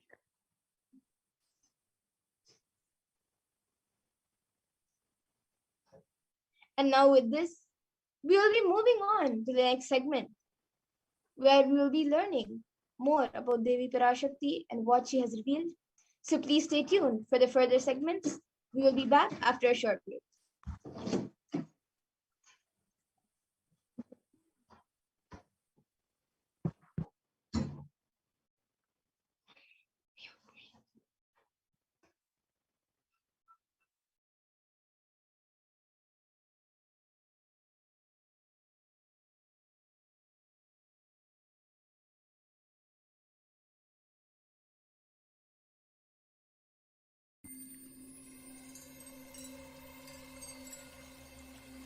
I welcome you all with my love and respect.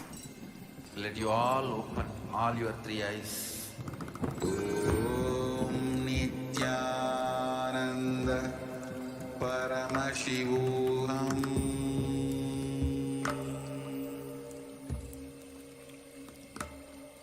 Om Nithyananda Paramashivoham.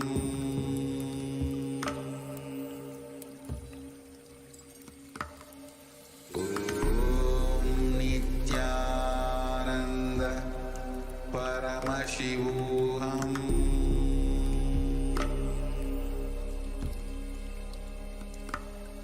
Om Nithyananda Paramashivoham. Om Nithyananda Paramashivoham.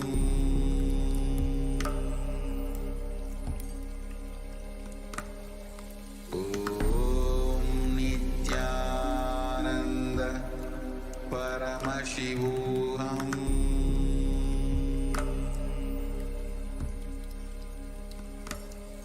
Om Nithyananda Paramashivoham.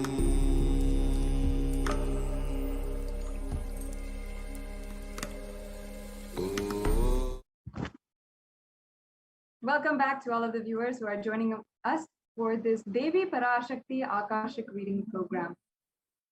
Once again, welcoming all of you. After that introduction to Devi Parashakti and Akashic reading, many of you now understand, if you haven't before, what are Akashic readings and how do they work? How can they manifest breakthrough in your life from all different types of pain, suffering? Literally, Devi Parashakti, through these Akashic reading, is taking care of like that, of all of that, as she is the true divine cosmic mother. Not only has she literally been answering the individual prayers and giving individual blessings for each and every one of us if we ask, but also guiding the entire humanity as we navigate through these extremely dark and tense times. We're seeing across India how many lives have been lost. And as the Supreme Pontiff of Hinduism revealed just this morning during the live Nithyananda Satsang, it is not yet over, as we are seeing the threats of variants of COVID-19 being spread more rapidly than before. And that even though many people have recovered or have shown a negative COVID test, still they have not recovered yet. And the lasting effects of COVID-19 and its variants are still there inside of us. Now today, we will be understanding how Devi Parashakti actually foretold the effects of the COVID-19 pandemic on the immunity of the individual. How Devi Parashakti had warned each and every one of us to stay protected, ensure that we are doing the multi-layered quarantine and going to all extents to keep ourselves protected during this extremely tense time. So let us now begin the next segment on the Devi Parashakti Akashic reading for the whole humanity. Yes, we can go on to the next slide.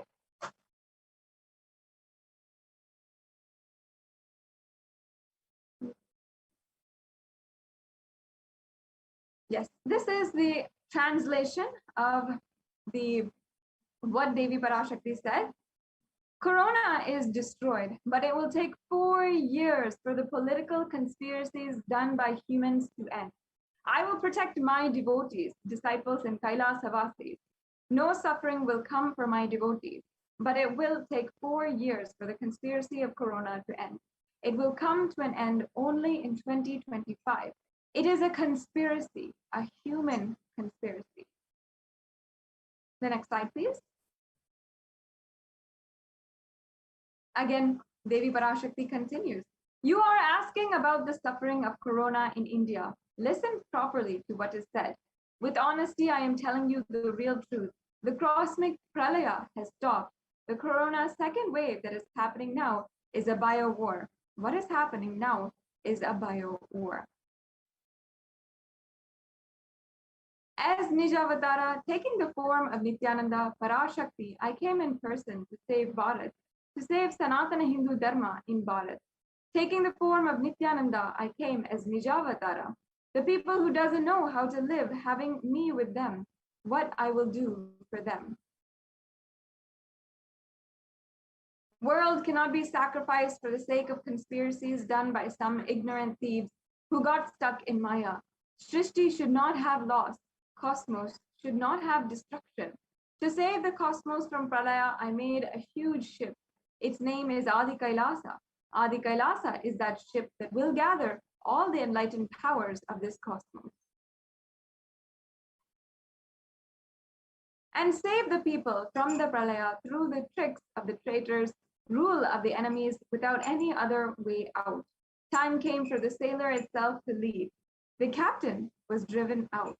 That is why the sky is boiling and moving towards huge destruction. People, even if children do mistakes in ignorance by getting stuck in Maya, as it is Parashakti, Paramashakti, Parashodasi, Manonmani, my responsibility to save the cosmos from destruction. I am telling some of the truth. Listen properly. Within the next few months, not in thousands or lakhs, lives will be lost in crores. Crores of lives will be lost in India. I am telling you the truth. I am telling you the good. Search for protection for your life.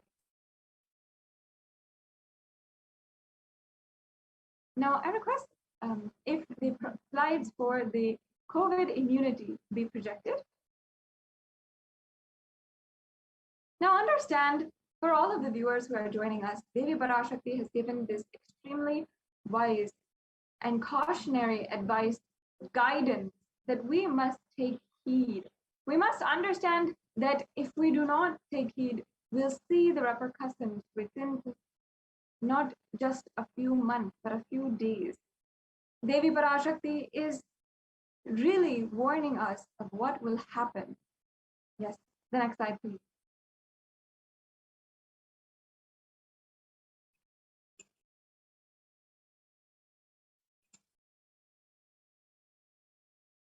Out of his extreme love and compassion, the Supreme Pontiff of Hinduism is manifesting Devi Parashakti herself, embracing us, answering all of our questions, attending to our prayers, giving boons, healing us, and revealing our past, present, and future, delivering profound spiritual truths, and ultimately giving us the experience of Paramashivoham itself.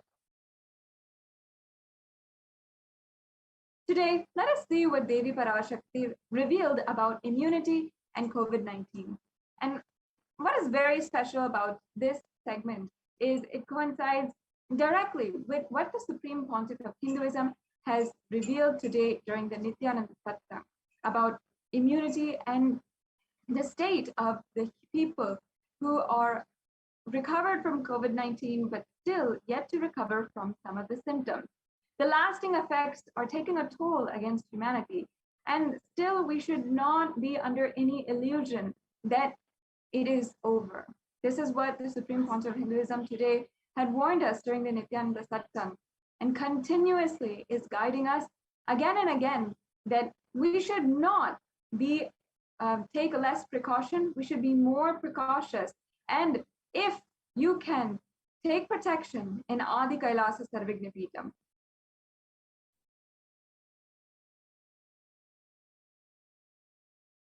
Yes. Now, there are 186 million confirmed cases of COVID-19 all over the world, 4 million deaths, and 170 million recoveries. 185 million cases worldwide are rampaging across the world. These are the cases that are still alive, and 4 million deaths worldwide. The top affected countries are the United States, India, Brazil, France, and Russia. In the United States, we saw 33 million cases, India coming up close with 30.7 million cases, and Brazil with 18 million cases, France with 5.7 million, and Russia with 5.5 million. These are some of the most populated countries in the world, seeing the most devastation across the world with the COVID-19 cases. The next slide, please. Yes, now let us understand from Devi Parashakti herself about the revelations that she guided us for immunity during this time.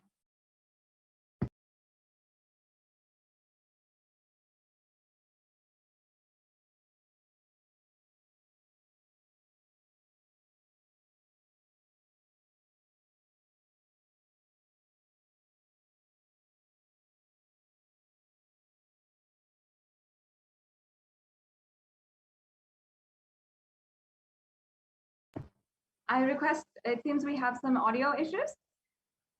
I request if the audio can be shared as well. Please start the video over. If the audio can be shared as well. Yes, while we're sorting that out, apologies for this technical difficulty. Devi Parashakti eloquently, wisely guided each and every one of us about how at this time we should not be becoming frivolous with our actions. We should be taking more and more precautions to protect ourselves against the ongoing pralaya, the ongoing pandemic, where literally pandemic has happened within a pandemic, and so many millions of lives are lost without any kind of accountability. Yes. Now we'll watch this brief video of Parashakti herself revealing the truths on the immunity effects of COVID-19.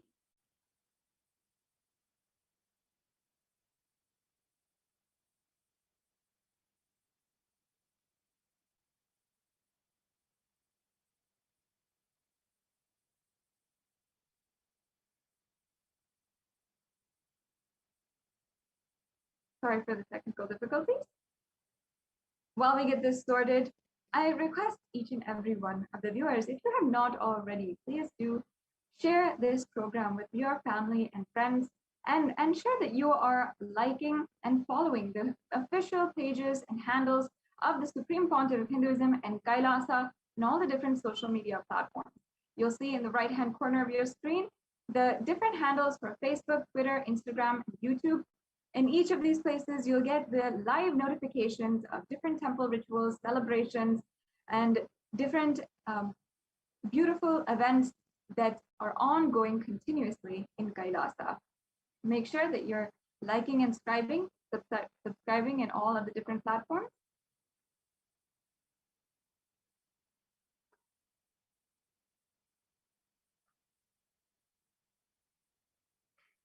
Yes, we can go ahead with the video.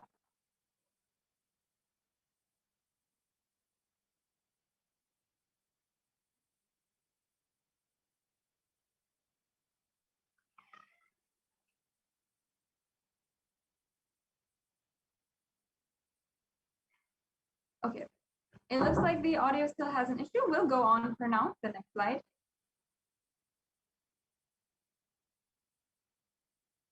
Yes. Devi Parashakti had guided us on the 18th of June, 2021. Still, you are not realizing the power of my word when I say Corona is very much out there. With the support of decision makers, rulers, people who are supposed to protect all of you, due to their irresponsibility, it is there and getting more and more strengthened. It is becoming more and more stronger in multiple forms. And all other diseases which are waiting to attack human bodies because Corona had made immunity strength weak in human bodies. Human bodies have lost the strength of immunity power. All the multi-layer after effects and side effects of this pralaya in political situations, economic situations, social situations, mental situations, in every level cannot be described. Wait, this year, focus on keeping yourself alive. This extremely solidified and solidary guidance by Devi Parashakti tells us the most important thing that we have to protect during this time is our life and nothing else. Now, let us understand the three main revelations by Devi Parashakti. In this next segment, we'll be going over these three revelations, understanding what Devi Parashakti foretold and guided humanity is what so many people are suffering now because they were not precautious with and taking heed to Devi Parashakti's guidance. The first revelation that Devi Parashakti made was Corona had made the immunity strength weak in human bodies. Now let us go on and see the ways that this has happened or this is shown in the world today.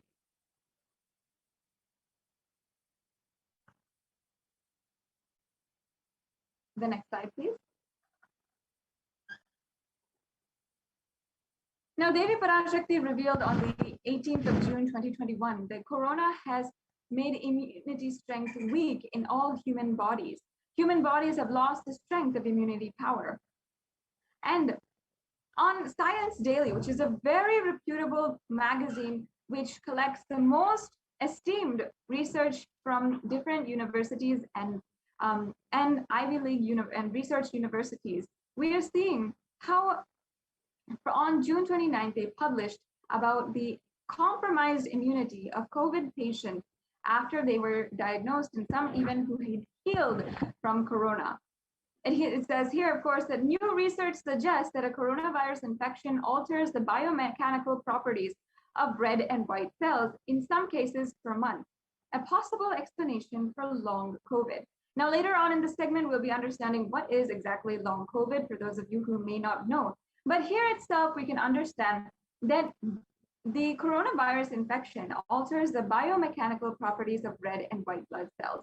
Red and white blood cells are very much known as the building blocks of immunity and our autoimmune system. And here we're seeing how coronavirus is directly altering these biomechanical properties, the building blocks of the entire immune system. So what does that make our immune system? It absolutely compromises and makes our immune system naturally weak. and unable to fend for itself, unable to do its job properly. The next slide, please. And again, we're seeing here the excerpts from the article where it says COVID-19 significantly changes the size and stiffness of red and white blood cells, sometimes over months. These results may help to explain why some affected people continue to complain of symptoms long after an infection. This being what is called long COVID. So the size and stiffness of red white blood cells is literally changing due to the COVID-19 virus. That means that the red and white blood cells are often becoming more and more susceptible to other viruses, to other variants, to other disease, even different things that will be naturally inside of us. The next slide, please.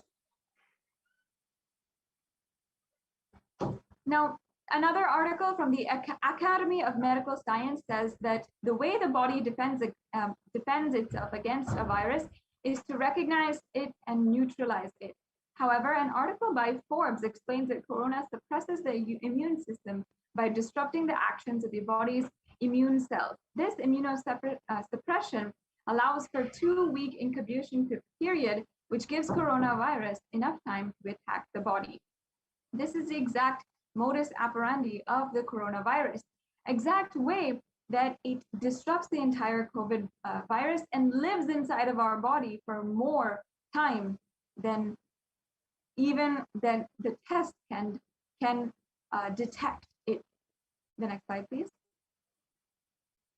The graph below shows a typical timeline for someone who is suffering from COVID. So we can see that in the critical 48 hours after they have been exposed to COVID-19 is the incubation period. After that, the first week of onset is the prodromal period.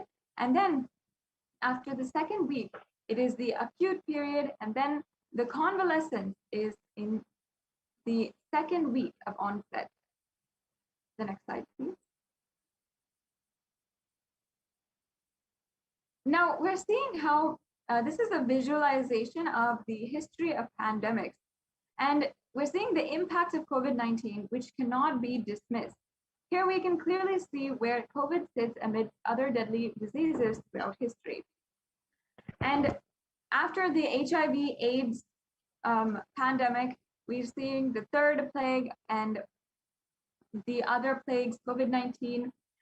We're even seeing here the Roseanne flu, the Hong Kong flu, which are less impactful. And COVID-19 is the fourth most serious pandemic that we have seen globally across history. The next slide, please. The analysis of the long-term impact of SARS-CoV-2 on the cellular and immune system in individuals recovering from COVID-19 reveals a profound NKT cell impairment. And this is from Immunology Network. Another immunology journal shows us that COVID-19 immunology briefing note what we know about long-term health consequences and priorities for research. So further studies done by the University of Oxford found that cells are profoundly impaired after recovering from COVID. The British Society for Immunology has also claimed that effects of COVID are far beyond respiratory health, and it also affects our cardiovascular and renal system. The next slide, please. Here we can see an excerpt from the research briefing on how the human body is affected after COVID. Exposure to disease, COVID-19 causes symptoms in multiple organ systems across the body and is not limited to only the lungs and respiratory systems, as was originally thought. In addition, patients are reporting chronic symptoms such as fatigue, shortness of breath, and for months after their original infection. The name given to these suffering from COVID-like symptoms after infection has passed is called long COVID. And long COVID can affect the lungs, the cardiovascular system, the circulatory system, and it can also be cause of fatigue and inflammation. We're seeing this in so many patients who have recovered from COVID-19. Even though they are out of the hospital, they're out of serious conditions, still their immune system is severely compromised. They're not able to do the regular work that they were doing before, and they're severely unhealthy, unable to go about their daily lives as they were before. The next slide, please. And also, again, here we can see an example of how lungs can be affected in someone who has suffered with COVID-19. We're seeing from the Oxford University a scan of healthy lungs on the first side and COVID-scarred lungs. You can see some of the scarring, how the black has literally infiltrated into the golden parts of the lungs. And we see how the tissue literally being damaged. In the caption here, it says, in the scarred lungs on the right, there are much larger areas of darkness representing parts of lungs that are facing difficulty of transporting oxygen into the bloodstream. Now, this is an extremely serious side effect of COVID on our lungs.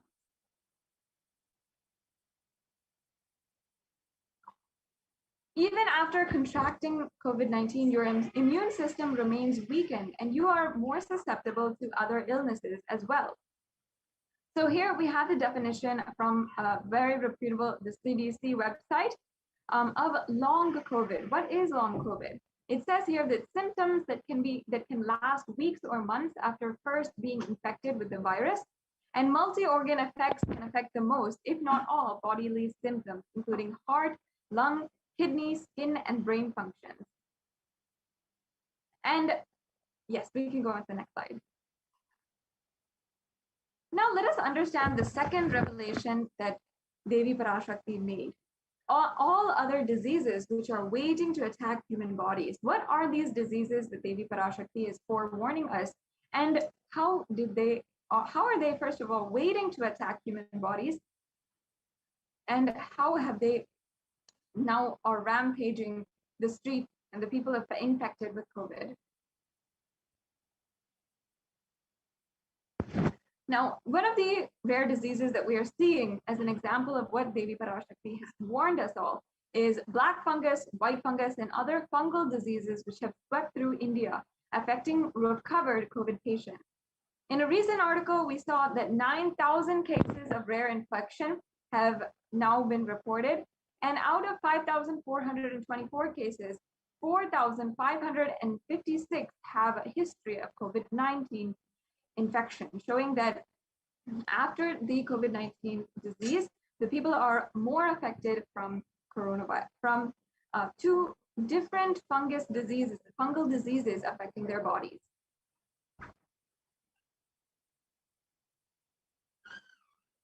Now, black fungus, white fungus, and other fungal diseases, again, have swept through India. We're seeing some of the very terrifying visuals of the coronavirus infecting Indians across the country.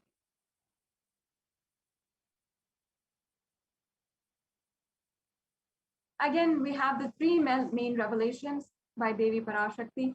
We are seeing how it is becoming more and more stronger in multiple forms.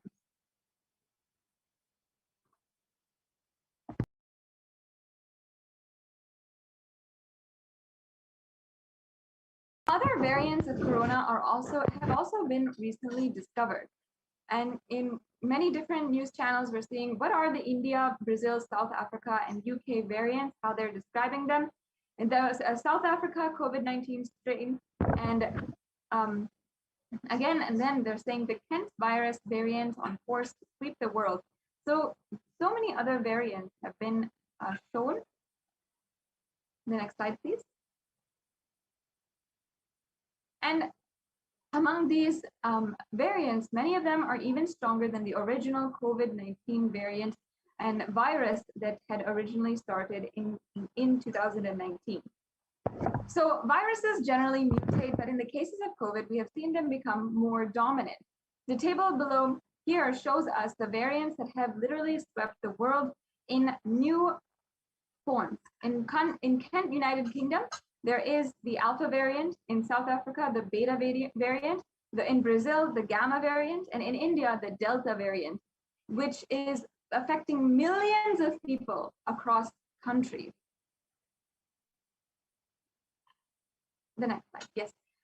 The dangers of these variants is further highlighted by the World Health Organization, where they categorize the Delta variant as the most highly transmissible variant of COVID-19. This article here by India.com indicates that the Delta variant was the primary cause behind India's second wave of COVID. And here it says, the World Health Organization has categorized it as one of a variant of extreme concern. The WHO has also continues to observe significantly increased transmissibility in this variant. This small infographic shows us the 4 variants that are currently circulating, and we can also see how many countries have been affected by this particular variant. So we have the Alpha variant, where it is reported in 173 countries. The Delta variant, which is reported in 104 countries. The Beta variant, which is reported in 122 countries, and in 74 countries, the Gamma variant. And of course, today, the Supreme Pontiff of Hinduism even spoke about Delta plus the Lambda variants, which will cause another wave. And this is another warning that each and every one of us must take heed to now, before it is too late for us to protect ourselves. Devi Parashakti reveals that more than anything this year, if we are alive, it is a great thing. So let us, each and every one of you who are viewing this right now, let us take heed and ensure that we are taking the precautions necessary to protect ourselves against coronavirus. And here we have seen that more than 4,500 sequences of the variant have been detected in about 60 countries.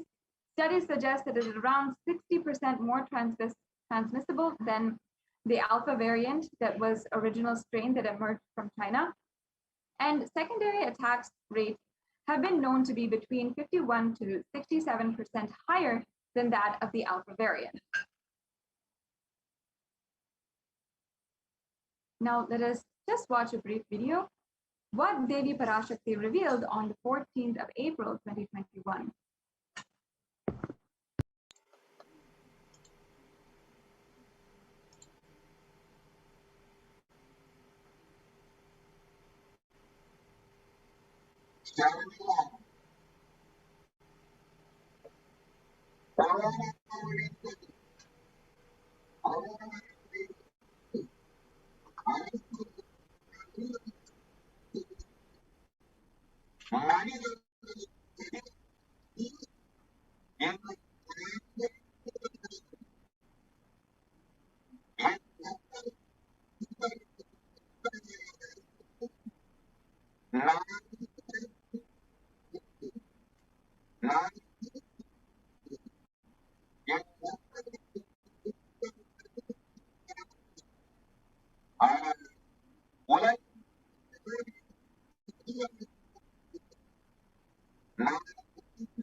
Yes, continuing on, after just watching what Devi Parashakti had revealed, what she had said powerfully is, Corona is destroyed, but it will take 4 years for the political conspiracies done by humans to end.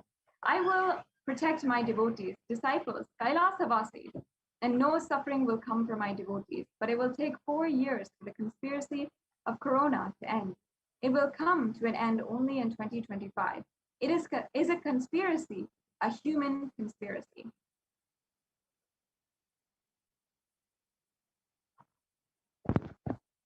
And the article below highlights the predictions for COVID-19 in India.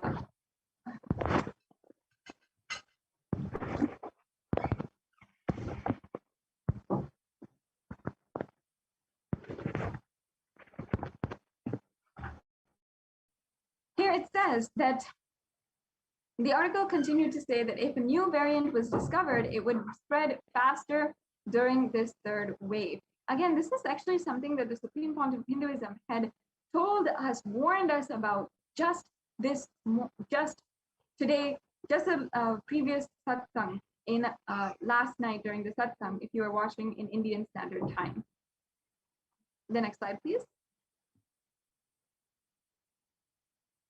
Now, we must ask ourselves, with more COVID waves coming and so much happening, and not only this, people being absolutely careless about protecting their lives, with so many, even in India, so many people just going out on the streets, shopping, caring about nothing about their health and protecting themselves against the coronavirus. What is the best way to protect ourselves? And does anyone have a solution? Kailasa is the only place that is safe, and the Supreme Pontiff of Hinduism is the only hope. We must understand this more so now that at any time, and we have to ensure that we are protecting ourselves. With more and more people carelessly wandering into the street, we are more and more susceptible as a society at large, as a worldwide global community, to have more disease, more infestation, and more suffering in the world. Ensure that you are protecting yourself. And if you are not able, first of all, at home, the guidance from the Supreme Pontiff of Hinduism is if you are at home, you have to have the multi-layer quarantine with several layers distancing you away from any outside contact. And if you are not able to ensure this at your home with the utmost integrity, you should ensure that you are in Adi Kailasa, that you protect yourself and you remain away from the entire society, and make sure that you make yourself in Adi Kailasa Sarvagripitam, where the Supreme Pontiff of Hinduism is ensuring and taking care of anyone who needs this protection. Now, you can go to kailasa.org/Kailasa Care to register yourself and start the process of moving you and your family, protecting you and your family today. This is not the time to become careless, to lose the value that we hold on life. This is that time to ensure we are more protected than any time else. This is a very important thing that we need to share with so many people and ensure that we are doing. If you are not already, if you are in any Asian country, as the Supreme Pontiff of Hinduism guided, make sure that you are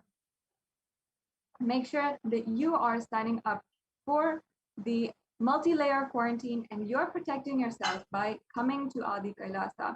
And in Adi Kailasa Sarvagripitam, the Supreme Pontiff of Hinduism has made so many different services available, including making freely available the different supplements in order to boost your immunity with the different Ayurveda supplements. It's a very good, very important way that the Supreme Pontiff of Hinduism is aiding, helping, and transforming each and every of us, protecting us during this extremely tense time. So if you are not already, you are in any Asian country, please consider finding more information about the kailasa.org/Kailasa Care is the link that is available for you to get more information about this program. Now it has come time for us to move on to the next segment of today's program. And we'll be understanding now the different offerings that you can make to Devi Parashakti today. So we get you health. We get you ability to build beautiful relationships in your life. We get you direct spiritual support, and we make sure you become wealthy.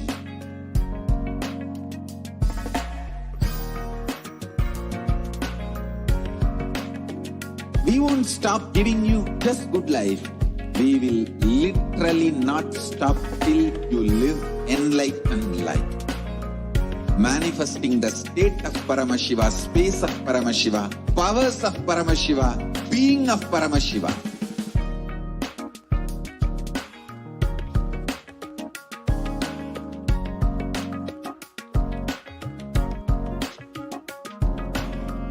Whole world should become Kailasians.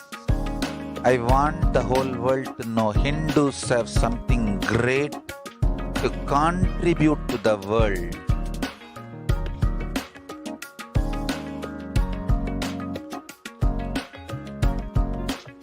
We have something great to contribute to the world. Let us do that.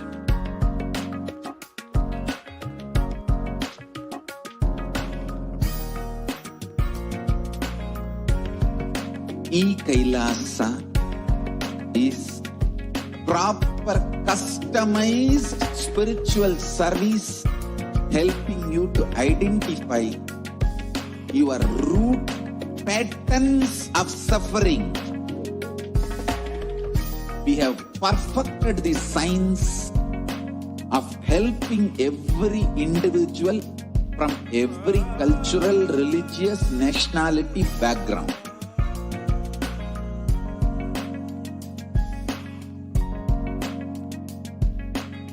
You will have lowest reactionary assumptions, highest awakened response, alive response for life continuously.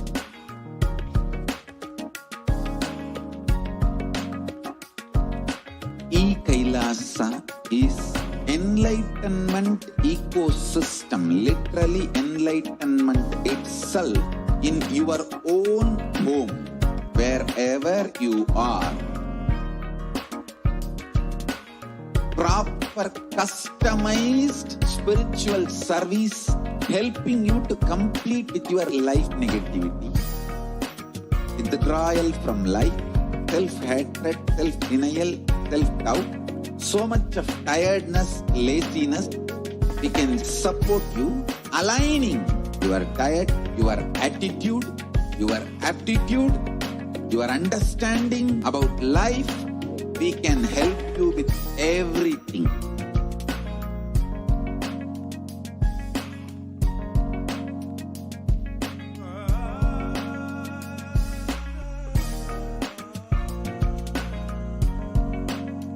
If you are interested in enlightenment, we will immediately bring this to you. If you are not interested, we will explain the whole science, inspire you, and make you interested in enlightenment science. We need to cater this enlightenment science to the whole world wherever they are, because enlightenment is the birthright of all human beings. Kailasa is responsible to provide that to all human beings.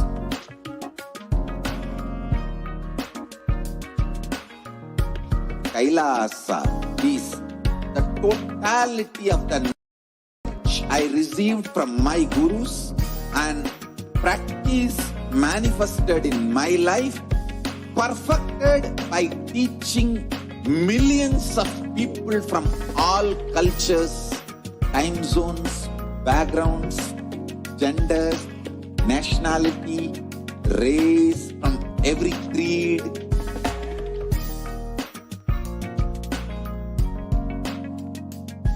So this absolutely perfected knowledge available to you, served to you, in your home without even you moving out of your couch, free of cost.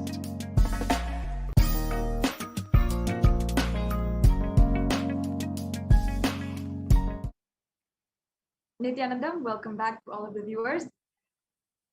In this next segment, we will be entering into understanding the array of exciting, most exquisite offerings that you can make to Devi Parashakti.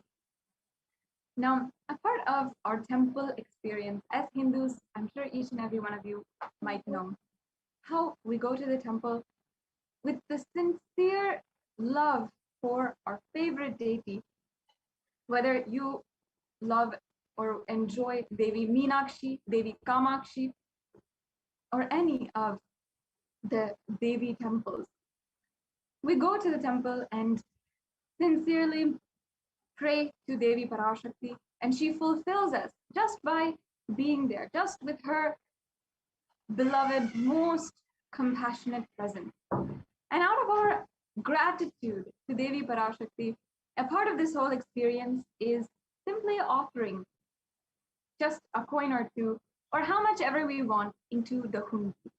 Or if we feel there is a special occasion coming up, like our birthday or our anniversary or our 25th anniversary, or there's a new business that we are doing, in all of these instances, we always seek the divine blessings of Devi Parashakti, the cosmic mother, and we want to make an offering to her, to seek her blessings and guidance as we go forward and we venture forward in our life, and ultimately seek her blessings and offer our gratitude for having guided us thus far and for giving us the opportunity to seek more in our lives. Through these various arrays of sevas that you can offer today and over the next few weeks as well, you will be able to have this complete experience of oneness with Devi Parashakti. Invite her into your life, as is our tradition in Hinduism, where God is not just some faraway deity, but the very guide, personal guide in our lives, continuously guiding us across the way, continuously guiding us in our lives every step of the way, and if needed, even carrying us through every hardship that we have. So these services are available for each and every one of you to offer and enrich your experience of oneness with Devi Parashakti. Let's get started. First of all, what is an offering? What's the significance of offering? Offering is a giving of a divine gift of pure love, devotion, and oneness, and it consists of two parts. One is giving, and the second is accepting. Only when the divine accepts what one offers, the offering becomes complete. Offering is not made at any point out of fear or greed. It is out of supreme gratitude to Devi Parashakti or to any divine cosmic being for having guided us thus far in our lives and for seeking their guidance again as they continue to be with us, bless us, and navigate our way in our lives. When an avatar, incarnation of Paramashiva, lands, the offerings are purely a part of the grand Leela played out for the only purpose of enlightenment.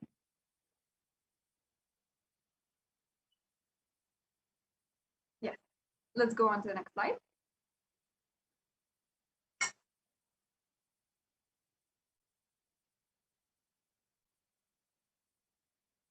Now, I'll be chanting the Dhyana Shloka for Manonmani, the very loving, compassionate form of Devi Parashakti.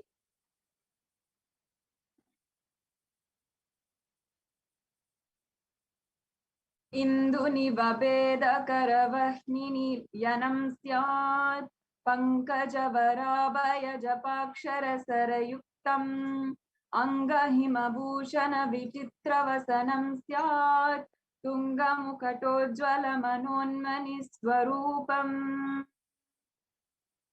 And the English translation. Moonlight face holding the Vedas on hand and fire in eyes, with lotus flower gracing and blessing hands, and one hand with the japamala, beautifully decorated with jeweled ornaments in wonderful clothes and shining bright crown. Her name is Manonmani.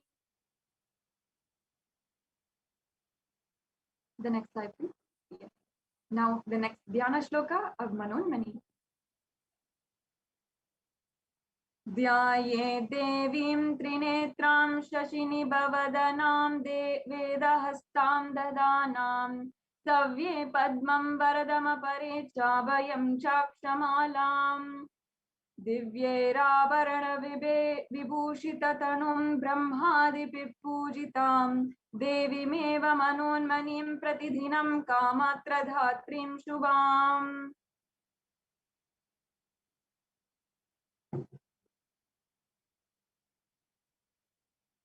And the English translation: I meditate on Devi with 3 eyes glowing like the moon and holding the Vedas, lotus and gracing with blessing and gracing hands.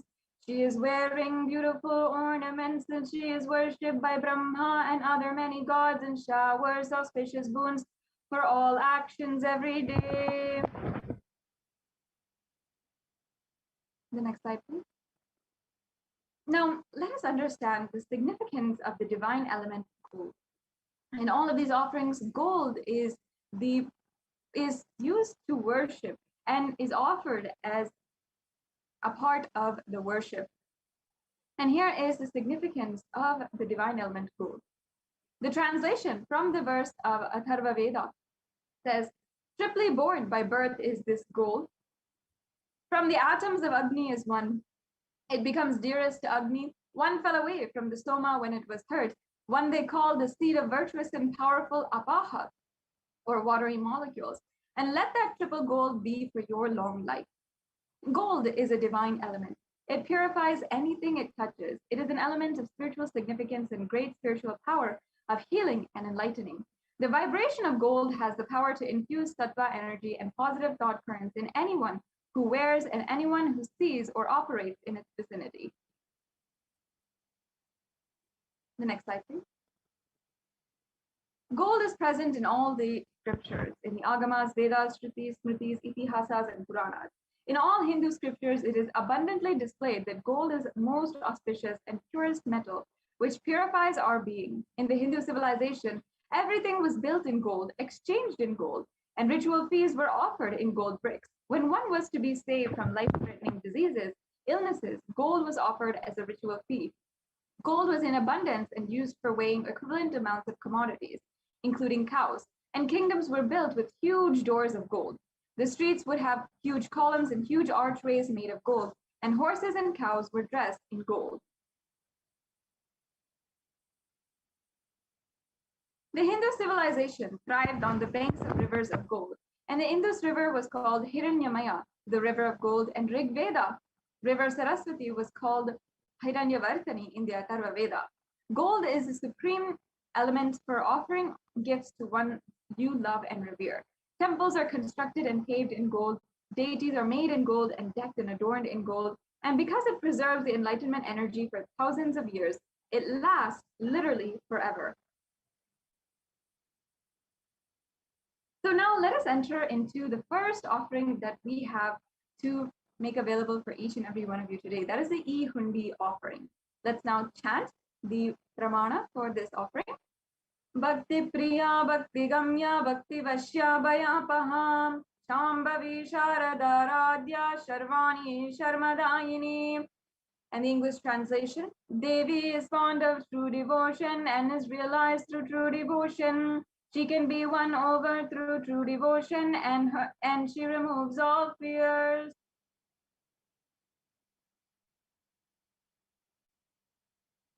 Now, if there is any fear in the minds of devotees, Devi is sure to remove that fear.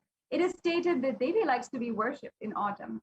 Here it is meant that it's not meant the autumn season, but the autumn of our lives, when through the turn and more inwards, the role of the divine is known and understood clearly. The need for Devi worship becomes stronger.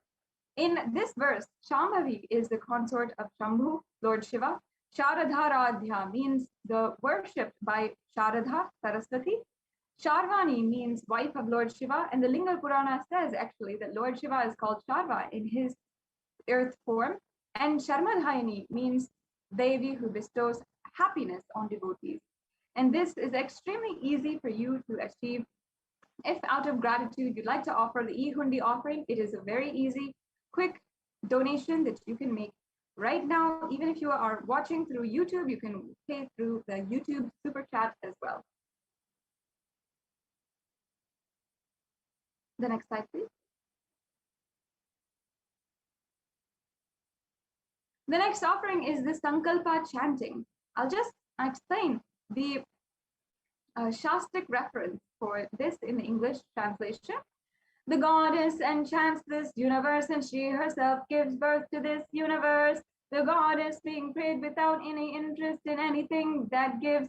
She gives knowledge that leads to salvation and gives wealth in the materialistic sense.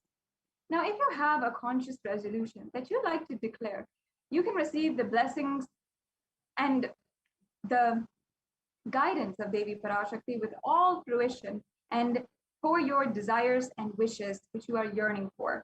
This is a very easy offering that you can do as well. And if you're wanting to make any of these offerings and go ahead and proceed to the next steps, you can go to tiny.cc/Devi offering.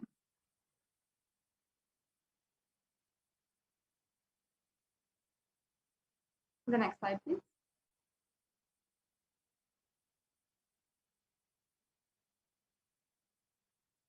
Now, the next offering is the Sahasranama Swarna Kasu.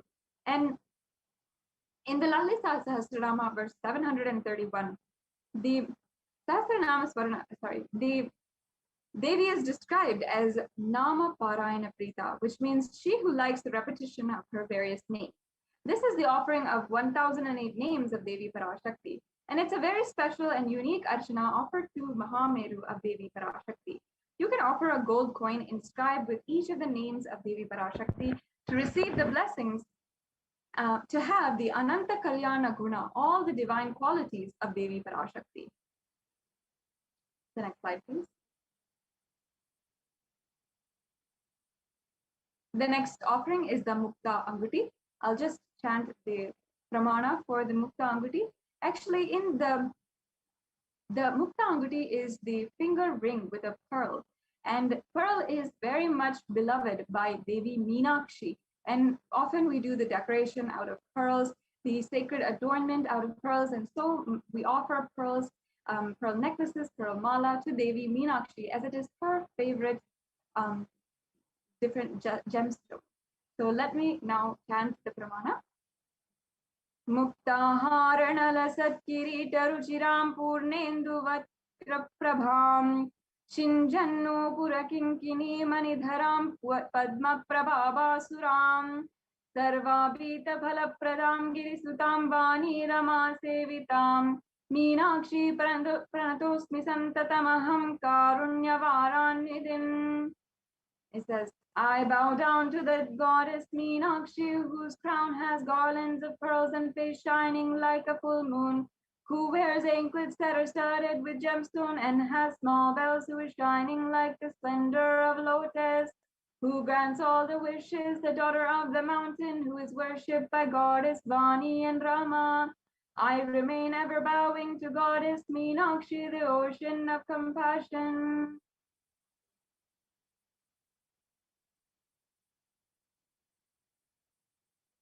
You can offer this Mukta Anguti, the pearl finger ring, and receive the blessings to be showered by the compassion and pure love of Devi Parashakti in all of your business endeavors.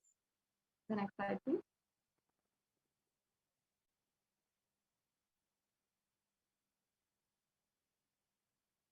The next offering is the Swarna Padma Pushpa.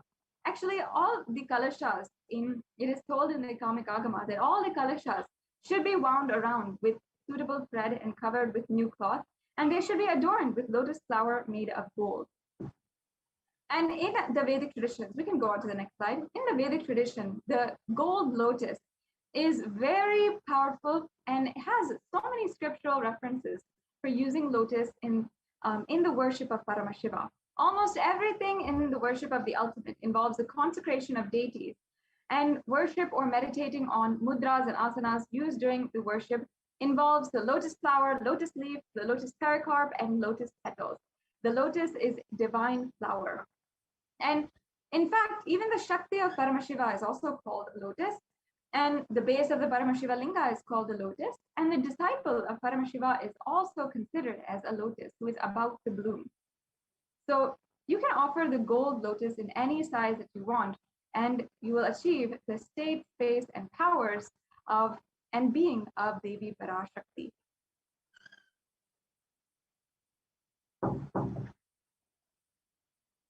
The next slide, please. The next offering is the Swarna Metti. I'll just chant the pramana. Nakhadidita samchana namajjana tumo guna padadvala prabhajala parakrita saroruha. The English translation. You whose brightness from toenails destroys the darkness of ignorance from the minds of devotees who prostrate at your feet. You whose brightness from your 2 feet overpowers that of the lotus flower. The next slide, please. Now you can offer this toe ring to Devi Parashakti, adorning her sacred feet to be in constant gratitude for receiving her blessings in even the most difficult aspects of your life. If you'd like to proceed with these offerings, you can go to tiny.cc/Devi or -offering. The next slide, please.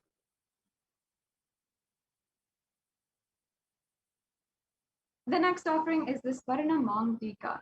In one of the references, Devi is also described as the Shuddha Sarabi Varshani, meaning she who makes the nectar flow in all of our nerves from the Sahasrara, she who gives a very pleasant experience of the ultimate.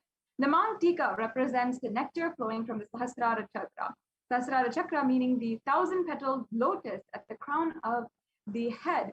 And when it is fully opened, it is 1,000 petals. And when the nectar is dripping from the 1,000-petaled lotus, it is represented by the Mangtika.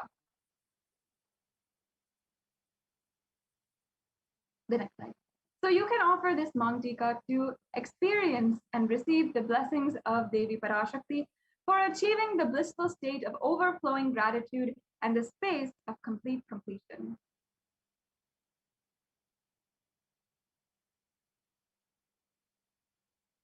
Yes, and now one of the most coveted, most precious offerings that you can make, especially during this time, during the Guru Purnima Brahmotsavam, is the Pratyaksha Pada Puja. I'll just chant the pramana. Nakhadiditi samchana namajjana tamo guna padadvaya prabhajala parakrita saroruha. The illuminating splendor of Devi's toenails dispel the darkness of ignorance. In the devotees prostrating at her feet defeat the lotus in beauty. Now, shloka number 83 of the Saundarya Lahari, which states that the nails that have been sharpened by constantly being touched by the crowns of celestial beings who always prostrate before Devi. Tamoguna is actually considered as darkness. And in this stotram, the tamas is indicative of darkness and ignorance in the minds of devotees. And by constantly prostrating before Devi, their ignorance is removed and they attain knowledge. Offering the Pratyaksha Pada Puja blesses the Yajaman with all auspiciousness and blessing of the Supreme Pontiff of Hinduism.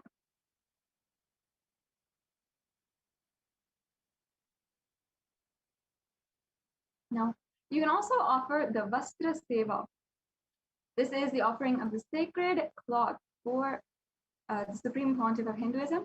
These offerings for the Supreme Pontiff of Hinduism as the incarnation of Paramashiva are especially unique, especially during this time of Guru Purnima Brahmotsavam. We are just about to begin the Guru Purnima Brahmotsavam in Kailasas across the world.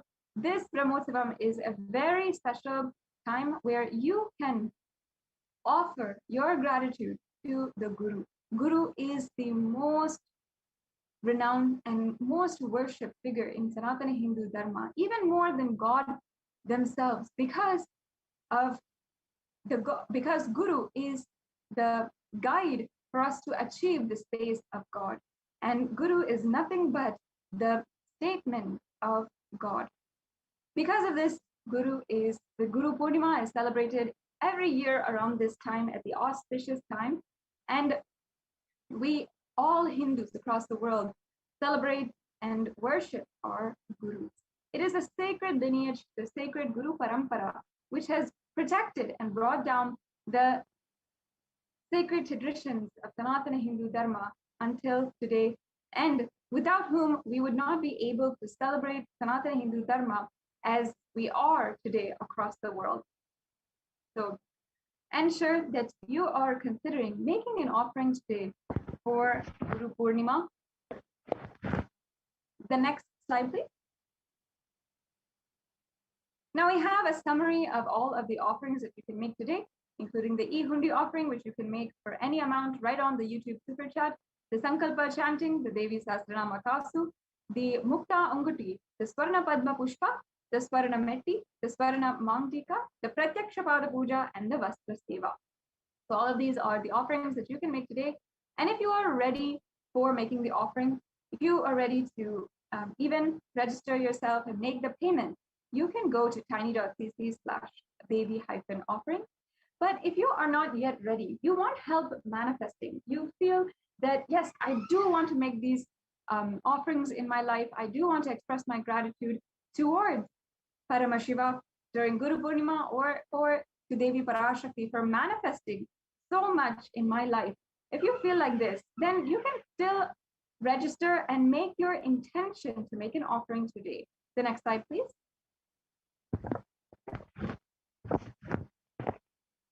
So you can go to tiny.cc/Bhava Samadhi and ensure that you are registering, making the intention. If you are interested in offering, if you need help manifesting, or you want more details, go to tiny.cc/Bhava Samadhi. And the online payment, if you are ready to make the offer, the seva today, you can proceed to tiny.cc/baby-offerings. And you can also, after the payment, make sure, do not forget to fill out the Sankalpa 2021 form. This form ensures that all your names and your family's names are chanted out during the puja, and we'll be asking for your family's names, your different details for the puja. And this is a very simple process for you to make these offerings today. And remember, there is also Guru Purnima Brahmotsavam coming up. Now I request the volunteer, if you can also go to the link tiny.cc/baby-offerings, we can see what that link looks like and just start guiding each and every one of you about how to make the payment.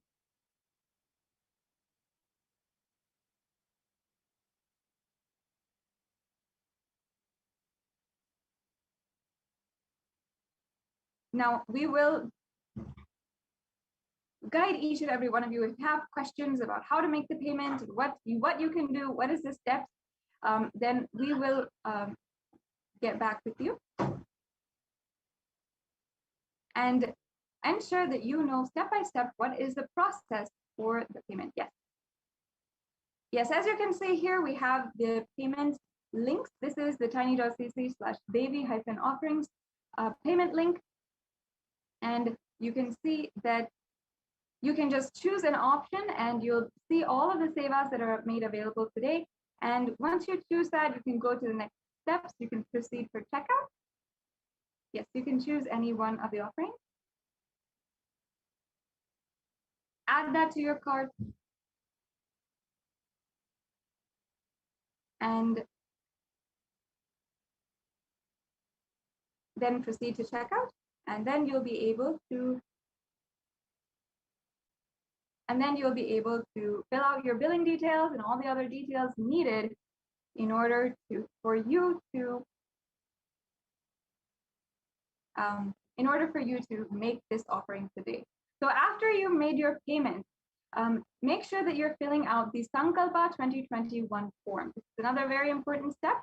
Sankalpa 2021 form is just a quick form where you can fill out for filling out your names and your family members' names, and your names will be chanted during the puja. Another option that we have also is the YouTube Super Chat. You can ensure to make a donation through the YouTube Super Chat. And that is another option. If you are a member on our YouTube channel, you can make yourself a member with a few easy steps and then make a donation through the YouTube Super Chat. You'll see an option to make a payment through Super Chat, and then it'll guide you through the next further steps for the Super Chat option. Yes. So this brings us to a conclusion to today's segment on all of the different offerings that you can make for Devi Parashakti. Now, we will be proceeding on with the next segment in today's program, where from Adi Kailasa Sarvagnya Peetham we'll be receiving the live updates about the Kailasa COVID care program.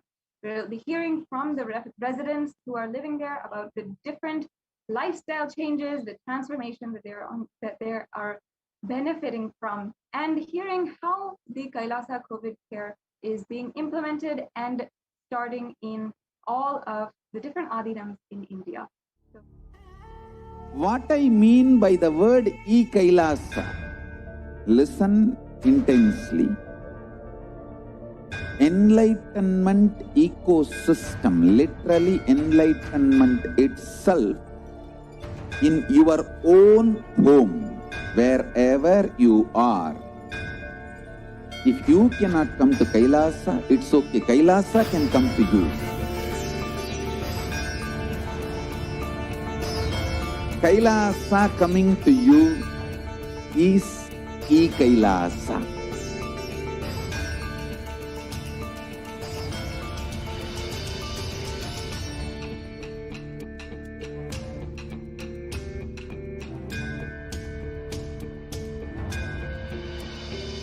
I will revive Hinduism. I am a Hindu revivalist, not by any revolution, but by evolution.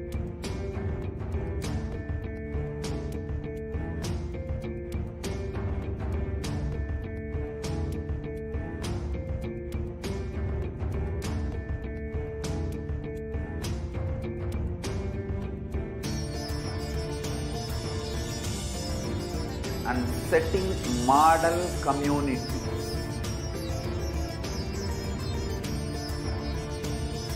Kailasa, enlightenment ecosystems, Sarvagnya Peethas all over the world.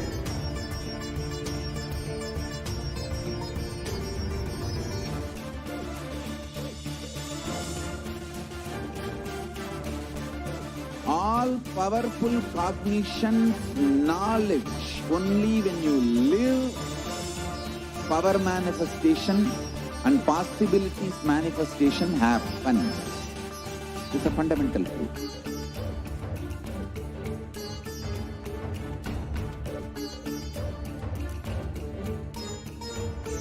Hinduism cannot live exclusively as one sampradaya. No. All sampradayas of Hinduism is an ecosystem.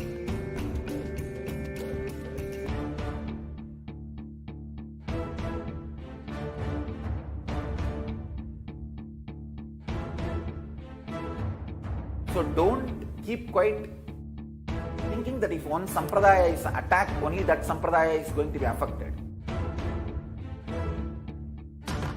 All of us are ecosystem.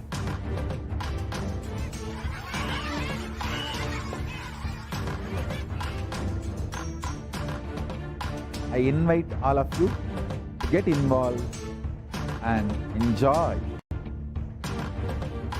Hinduism by the principle of Dharmo Rakshati Rakshitaha. When you protect Dharma, Dharma protects you. We will make the whole planet flourish the spiritual prosperity will happen to whole planet Earth. We all have to coexist together.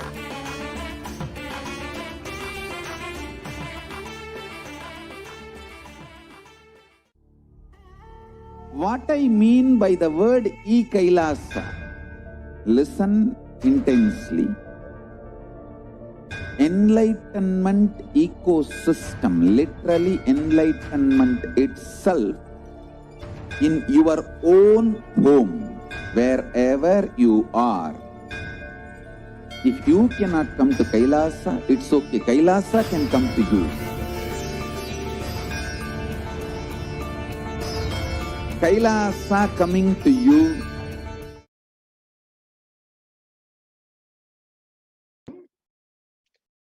Nithyanandam, and welcome to today's Kailasa's multi-layer quarantine opportunity in India during this COVID-19 pandemic.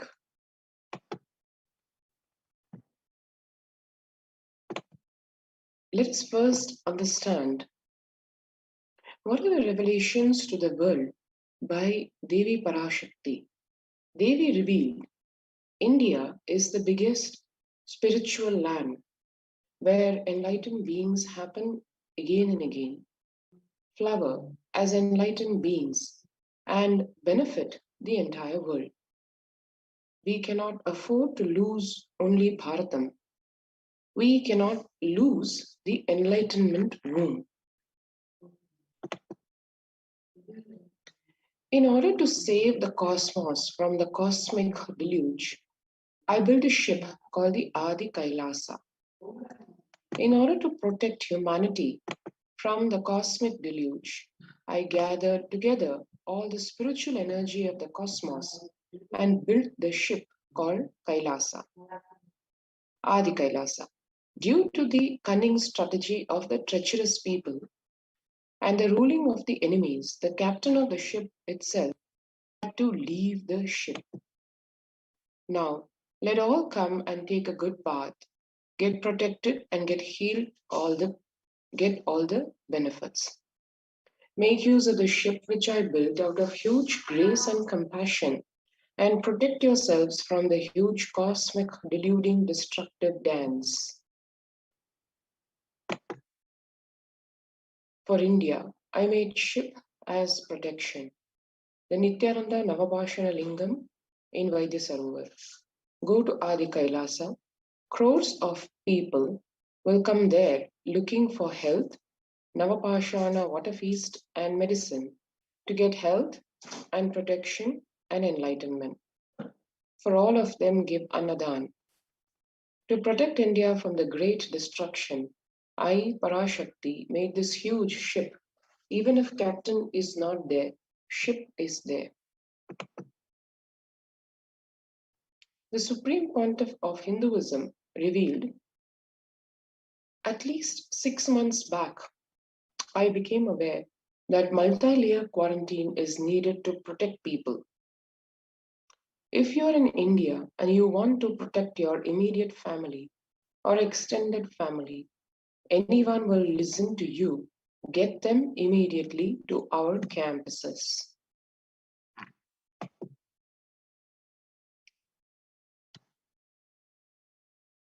Why so? Why are these revelations made by Devi Parashakti, by the Supreme Pontiff of Hinduism?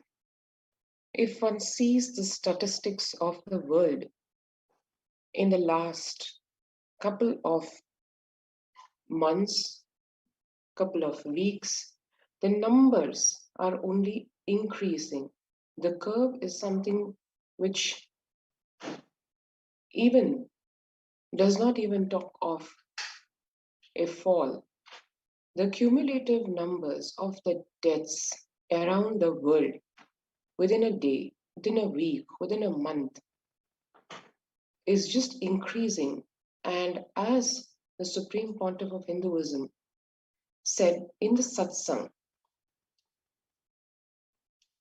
just the last SATSANG that was made, one can see how the whole world literally reeling not only under the pandemic, but also under the collective delusion of thinking that the corona pandemic is either over, reducing, and hence people taking to the streets, visiting malls, making purchases, when actually the world as of 2021 is, as you're going to see in the next few slides.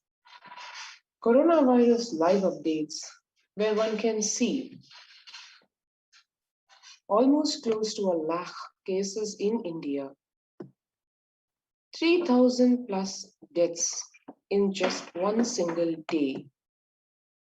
The various states in India facing, like Maharashtra, seeing over 10,000 cases, almost 500 deaths. This metro of Mumbai reporting about 700 infections. Karnataka down south reporting almost 8,000 cases, 3,348 from just the urban area of Bangalore alone.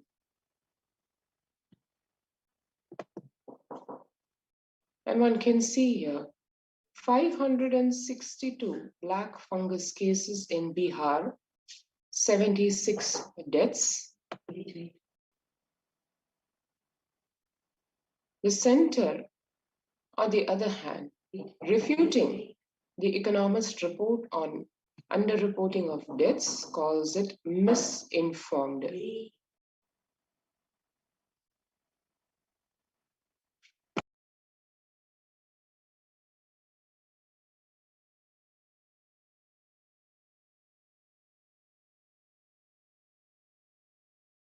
One can see here the funeral pyre, literally the crematorium staff lighting the pyre of COVID-19 virus victim who died from a fire incident that killed 13 COVID patients at the hospital in Mumbai in April of this year. One can see here where the news where India on Saturday refuted a report by The Economist which claimed that the country's toll due to COVID-19 would be 5 to 7 times higher than the official number. The Union Health Ministry said that the article is without any basis and seems to be misinformed. Now one can see here international articles reporting that the death toll, which the numbers which the government is giving, are actually not accurate, but the actual numbers being 5 to 7 times higher, and the government debunking this or refuting this report. And without the coronavirus, that is, barring the deaths directly due to coronavirus, the deaths that are happening because of the reduced immunity of the body, as the Supreme Pontiff of Hinduism, BHAVA Nithyananda Paramashivam, revealed in the stark truth yesterday, that it is not just that a death or a saving happening from the coronavirus, but the virus leaving the survivors with internal organs damaged, which takes a lot to recover. And how the Supreme Pontiff of Hinduism has to do a huge job in protecting his devotees who have contracted this virus, and how it leaves one in a completely, practically debilitated state of immunity. And what that results in is severe proneness to various fungal infections. For example, one of the early fungal infections that took away lives, killing, as we can see, over 2,000 in 3 weeks, and the number of deaths increasing, growing to like 150% to more than 30,000 by the killer black fungus, a serious fungal infection being reported mostly among those patients who are suffering from diabetes or immunocompromised as a post-COVID complication. So one can see the coronavirus leaving the body, especially for the people with comorbidities like diabetes, hypertension, leaving the body in extremely vulnerable state where naturally occurring fungi are able to infect the body and literally kill the person. In hospital in Patna in the northern state, Indian state of Bihar, literally the doctors removed a cricket ball sized black fungus from the brain of a 60-year-old man. Such a complicated surgery that lasted for nearly 3 hours, and the patient was then just about recovering. The COVID diabetes link leading to black fungus is what experts feel. What the doctors say, COVID-19 directly affects the beta cells of the pancreas, due to which the sugar level of the patient skyrockets. The coronavirus directly damages the beta cells, which causes hyperglycemia. In addition to this, cytokines storm caused by the COVID-19 and steroid used for the treatment also contribute to the increased sugar levels. This is what the doctor heading the Department of Endocrinology in PGI says. So that is just a glimpse of what the world is going through during this time of COVID-19 pandemic, the global pandemic crisis.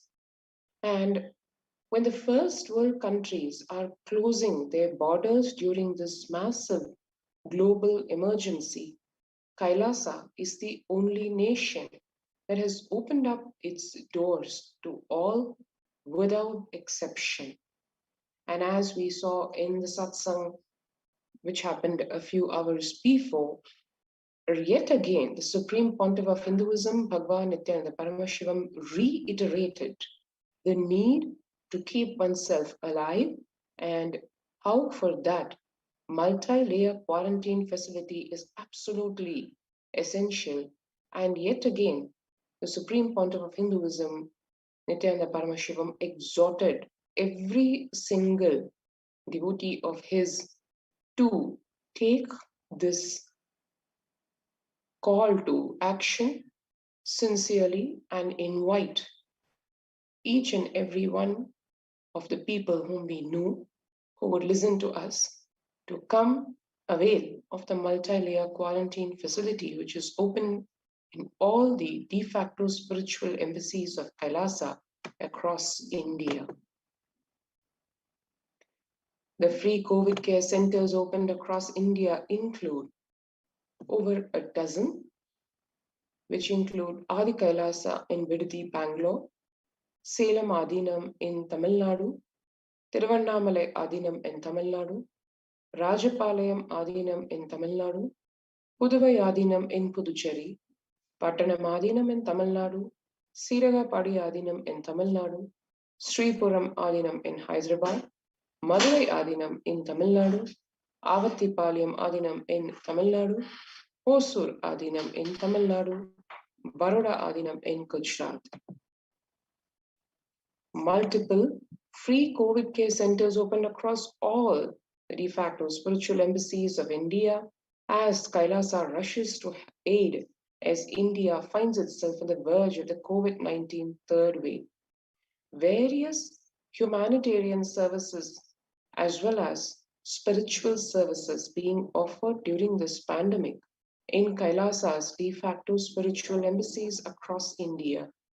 And to support all this at its very core are the cosmic revelations on the global pandemic, which as we have been blessed with by the Akashic readings of Devi Parashakti, as well as the satsangs revealing the deeper and deeper aspects of life, especially in the light of this COVID-19 pandemic by the Supreme Pontiff of Hinduism, HDH Nithyananda Paramashivam.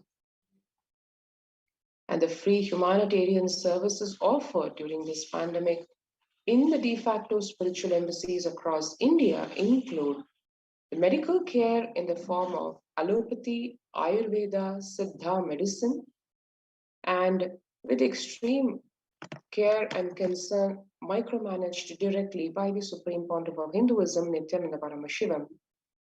The fire safety in the form of fire extinguishers and fire safety maintained across all the campuses, the infrastructure to accommodate thousands of people, and that accommodation being in the form of multi-layer quarantine facility, emergency ambulances and ICU on wheels, personal protective medical equipment, food security management through food banks, and organic farming to sustain this continuous organic food supply.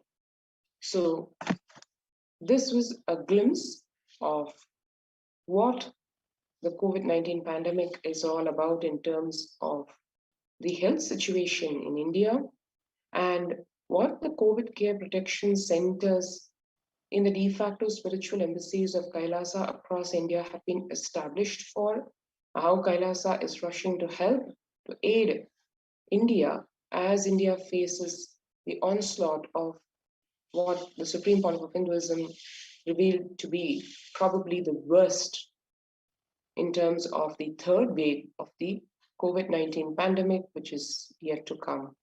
So if you want to register yourself for the COVID Care Protection Center facility, immediately register now through the link below, https://kailasa.org/Kailasa Care.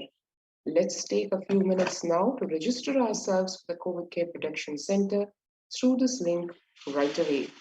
Let's take the time now to do what it takes to protect our lives and do the due diligence to handle this corona pandemic without getting deluded by any external news or internal frustrations.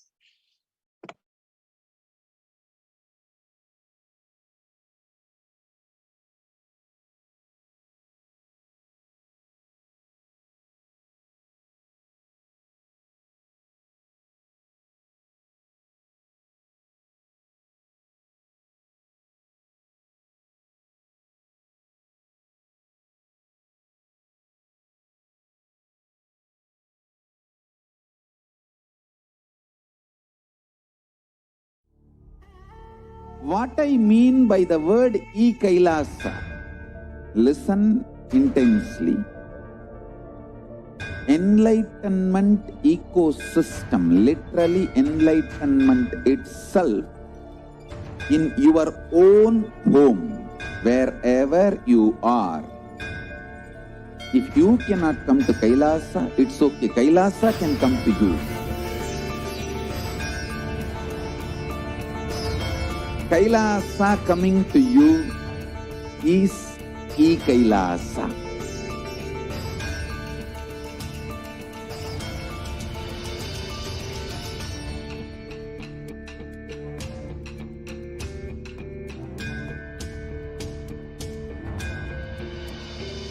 I will revive Hinduism. I am a Hindu revivalist, not by any revolution, but by evolution.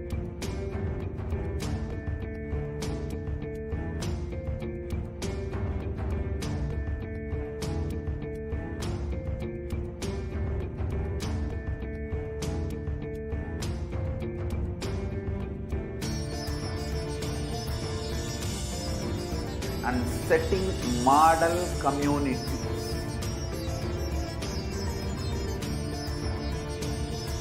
Kailasas, enlightenment ecosystems, Sarvanya Peethas all over the world.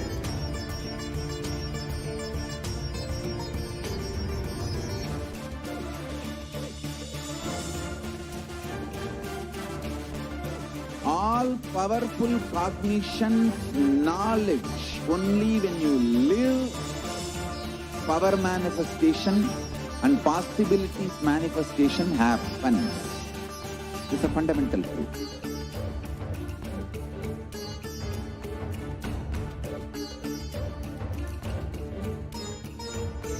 Hinduism cannot live exclusively as one sampradaya. No.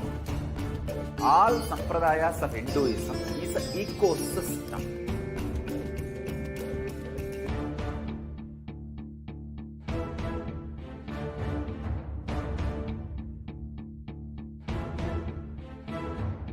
So don't keep quiet thinking that if one sampradaya is attacked, only that sampradaya is going to be affected. All of us are ecosystem.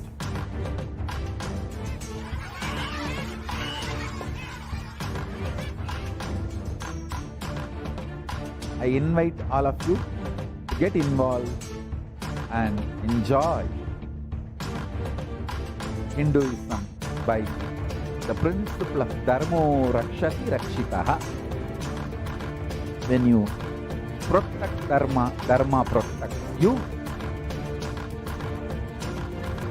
We will make the whole planet flourish spiritually. The spiritual prosperity will happen to the whole planet. We all have to coexist together.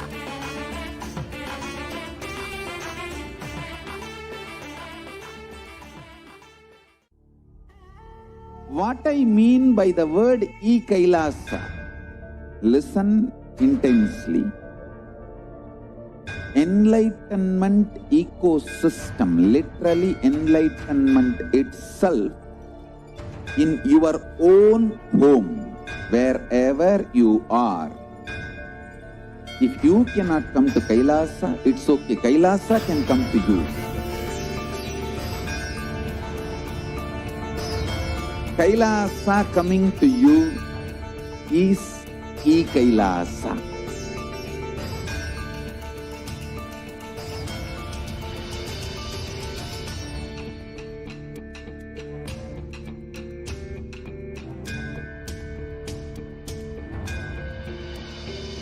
I will revive Hinduism. I am a Hindu revivalist, not by any revolution, but by evolution.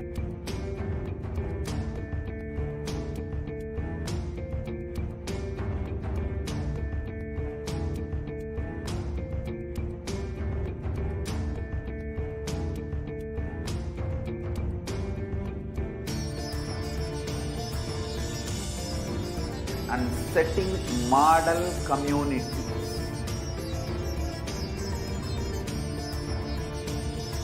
Kailasa, enlightenment ecosystems, Sarvanya Pitas all over the world.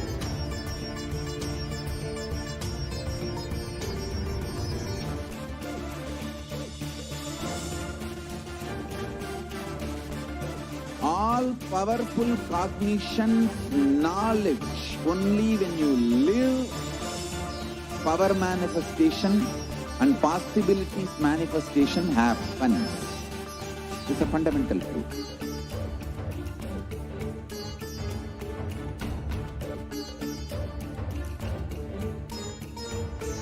Hinduism cannot live exclusively as one sampradaya. No.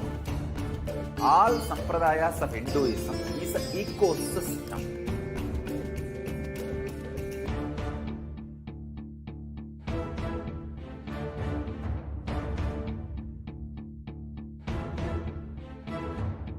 So don't keep quiet thinking that if one sampradaya is attacked, only that sampradaya is going to be affected. All of us are ecosystem.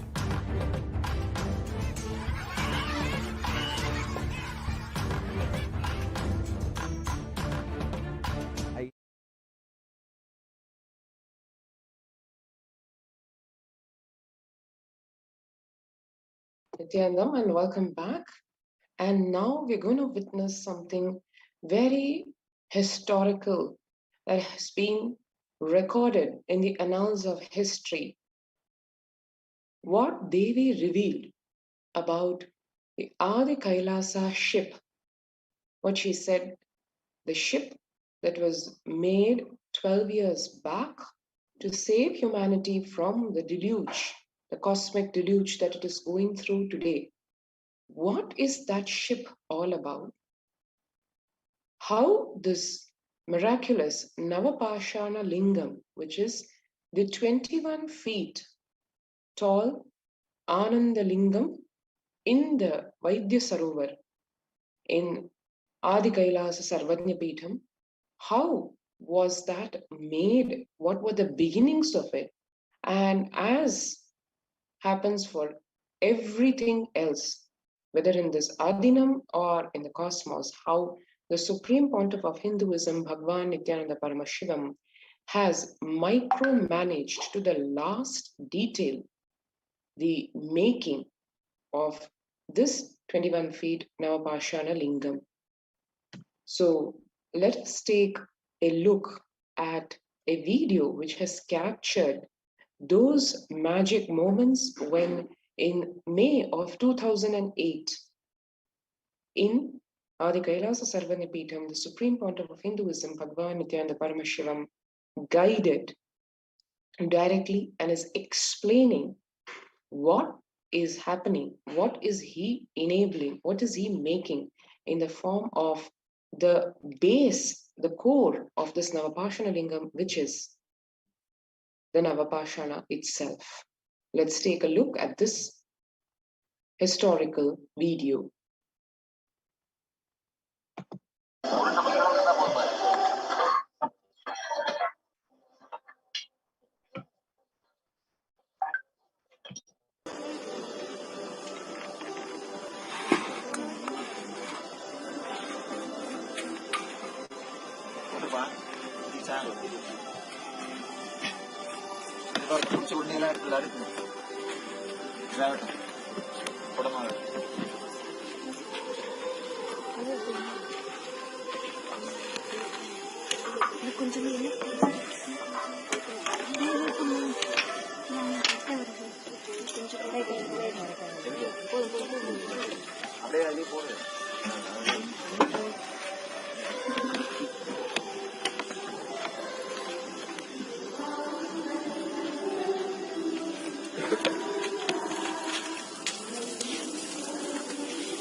போக நவபாஷானத்திலே பண்ணி வச்சிட்டாரு. அந்த நவபாஷானத்தோட 1008 மூலிகைகளையும் சேர்த்து பண்றோம். சேர்த்து சுதாமூர்த்தியா பண்ணி வைக்கிறோம்.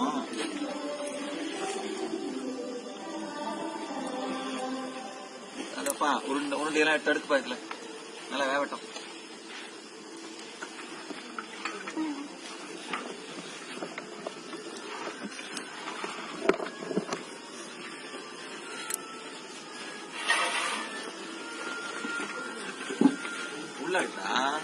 உள்ள அடுக்கு மேல அடுக்கு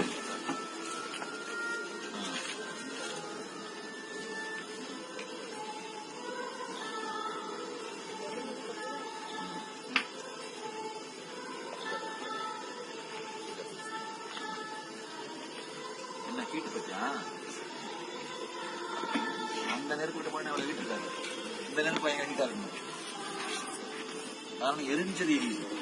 சாம்பலாக்கணும். குடம் போடுறதுக்கு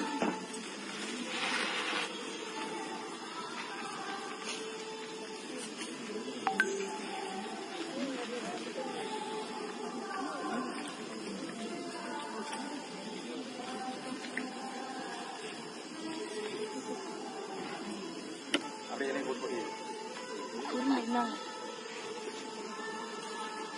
எவ்வளோ இருக்கு சாம்பார் உருண்டை பிடிச்சா பாதி ஆயிடுதுல. மொத்தமா எரிச்சு வரும்போது பாத்தீங்கன்னா சும்மா ஒரு இவ்வளவுதான் இருக்கும். புடம் போட்டு பாத்தீங்கன்னா இவ்வளவுதான் இருக்கும். சும்மா ஒரு படிதான் இருக்கும்.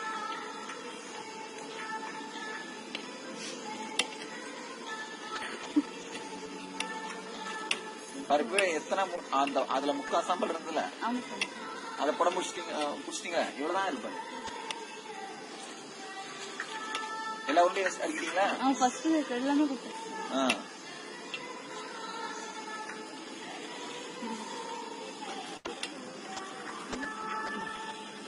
நாளைக்கு தட்டில் மாற்றி மாற்றி அடுக்க.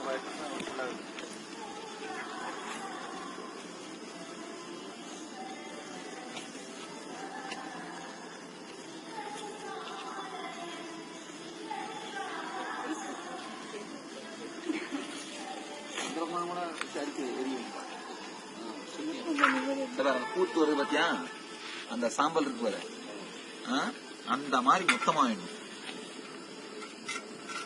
அதுக்கப்புறம் திரும்ப அதை நெய் ஊற்றி இப்ப ஜலிச்சு திரும்ப அதை நெய் ஊற்றி உருண்டை பிடிச்சி எரிக்கணும்.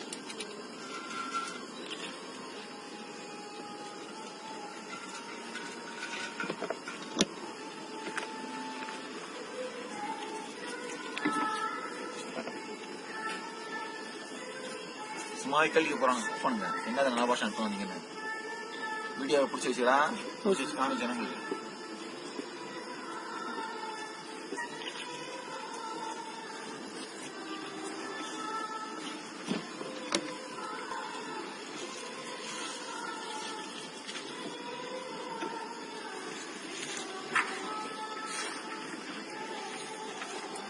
அலுமினிய பாத்திரத்தை பிடிக்காதீங்க, இதை முடிச்சுட்டு செப்பு பிராஸ் ஏதாவது பாத்திரம் வச்சு அதில் கொடுங்க.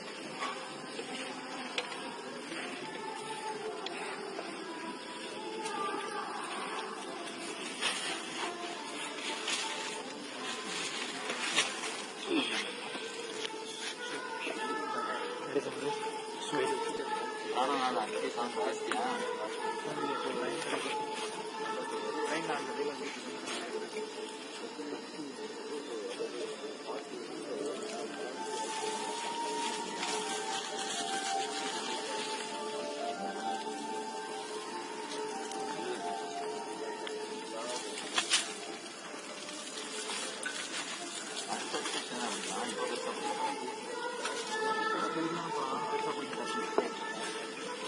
அடுத்து பிடிக்கிறதுனா அப்ப நல்லா வேவும்.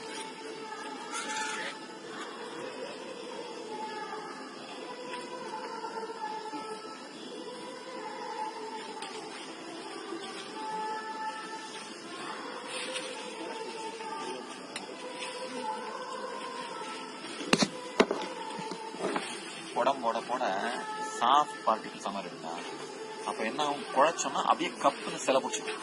புரியுதா? பண்ணிட முடியும். மெடிசனல் குவாலிட்டி ஜாஸ்தி ஆயிடும். கியூர் ஆக ஆக இதுல சேர்க்கிற மெடிசன் வந்து குணம் கெடாம இருக்கும்.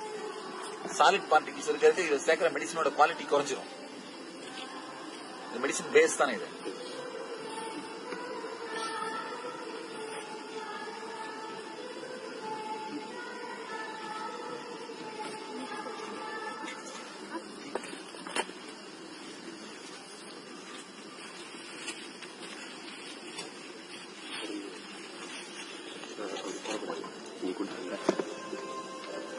போடாத, உடைச்சிடாத.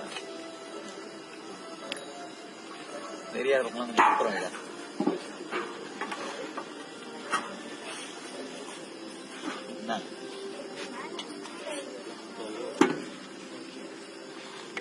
நீங்க தெரியும் லட்டாடி பிடிக்கிறீங்க.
And that was a glimpse of the making at the very beginnings of the Navapashana Lingam, the 21 feet Ananda Lingam in the Vaidya Sarovar.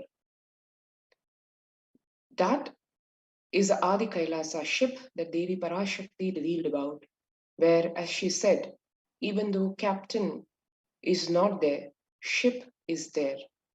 This has been the legacy of Kailasa in the face of continuous persecution, relentless persecution, ethnocide, genocide. Kailasa has only been contributing to humanity in the form of various global services.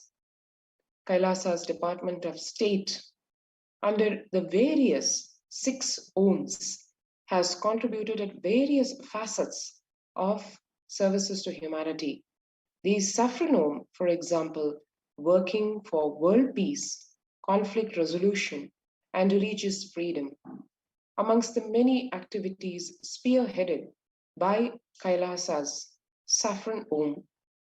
As one can see, this is a picture of peace walk by millions of peacekeepers of Kailasa in Tiruvannamalai, in the South Indian state of Tamil Nadu. The Red Ohm, providing relief work for natural and man-made calamities, working to eliminate world hunger. The Blue Ohm, working for animal rights and prevention of cruelty towards animals. In Hinduism, cows are worshipped and endeared as Gomata, which embodies 330 million deities and is a form of the cosmic mother, Parashakti herself. The picture shows Gomata with her calf, spending time with the Bala sons of the child saints of the Nithyananda Gurukul in Adi Kailasa Sarvatnya Peetham. The White Om, providing physiological, psychological, healing, spiritual counseling, and a superconscious breakthrough. Here one can see in 2008, engineering college students attending a meditation program organized by Kailasa's White Om. The Yellow Om, providing the Sat Vidya, which is yogic, Ayurvedic solutions and medical care, including access to libraries and knowledge. And one can see on the top one of Kailasa's many free medical camps that were set up to serve the people at large, literally round the clock, during the relief efforts during the Thane cyclone relief that hit the state of Puducherry in 2012. And the yoga classes, free yoga classes held around the world, organized by the Yellow Om for people of all ages.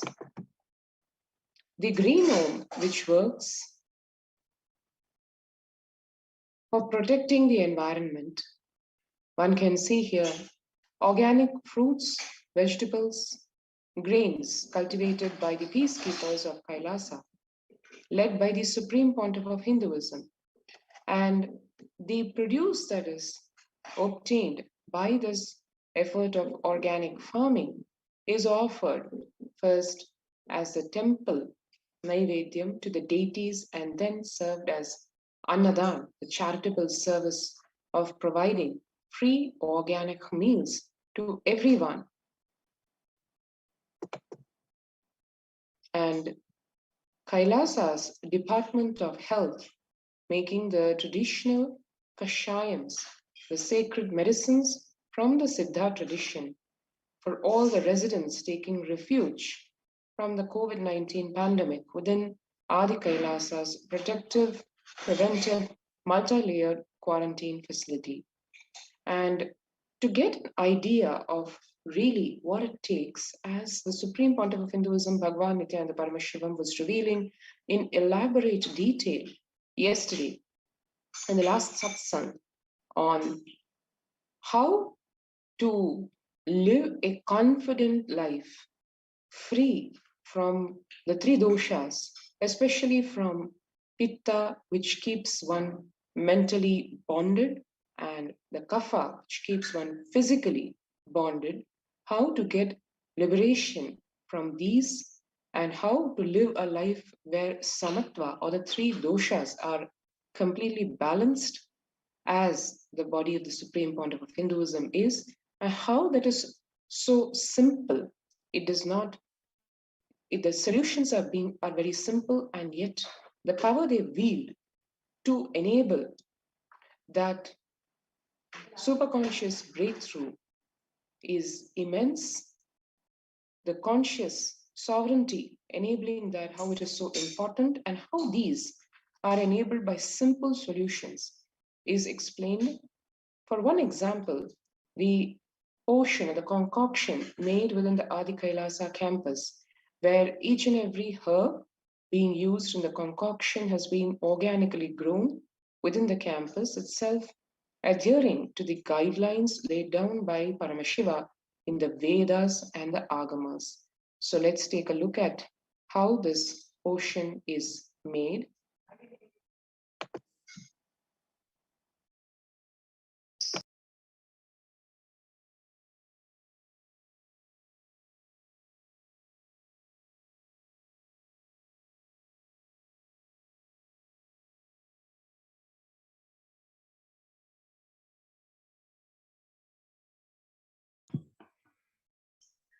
So a number of herbs that are grown in Nithyananda Peetham, Adi Kailasa, are all gathered together to make this special concoction, and it's been provided to the participants as an immunity booster towards COVID-19.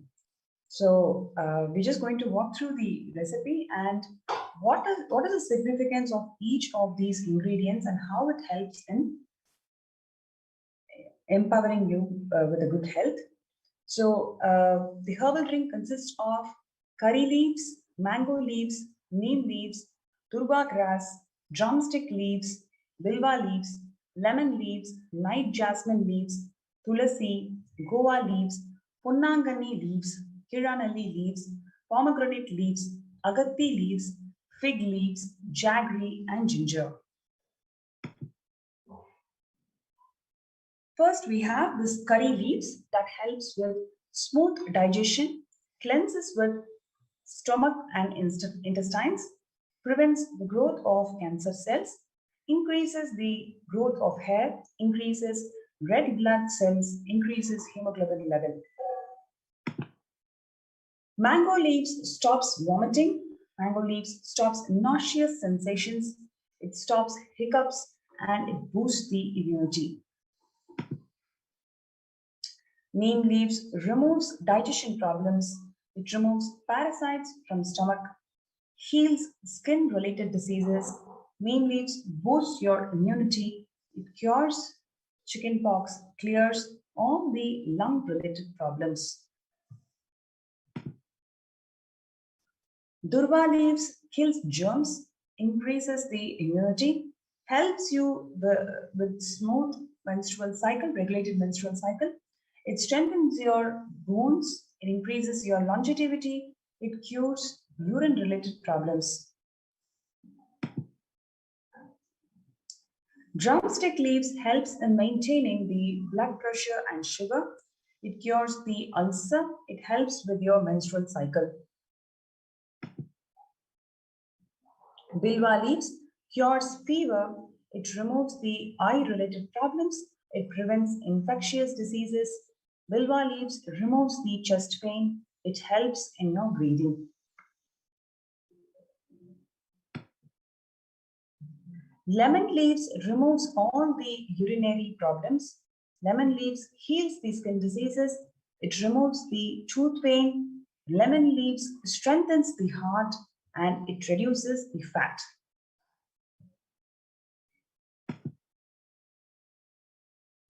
Night jasmine leaves removes the breathing related problems. Night jasmine leaves cures all the lung and stomach related illnesses. Night jasmine leaves heals fever. It removes worms from intestine. Guava leaves helps with reduction of fat in overweight patients. It helps with digestion problems. It maintains the sugar levels in blood. Guava leaves stops the loose motion. It removes ulcers in stomach, heals throat infections, removes mouth ulcers. It heals all the teeth-related problems. It removes foul-smelling breath and prevents cancer. Tulasi leaves that heals the malaria fever, removes kidney stones, removes poisonous liquids from systems. It removes stomach and mouth ulcer, removes foul-smelling breath, and heals all the tooth-related problems. And most importantly, Tulasi leaves helps you to overcome headache or migraine issues. Ponnanganni leaves helps with the growth of hair. It removes all the eye-related problems. Kridanalli leaves, needless to say, these herbs, the Supreme Pontiff of Hinduism, Jagadguru Mahasanidhanam, His Divine Holiness Swamiji himself has shared about how these herbs helps him claiming the spiritual sovereignty of you. So medicinally, Kiranali leaves helps you to cure jaundice, it removes cold, stops the loose motion and removes the teeth pain.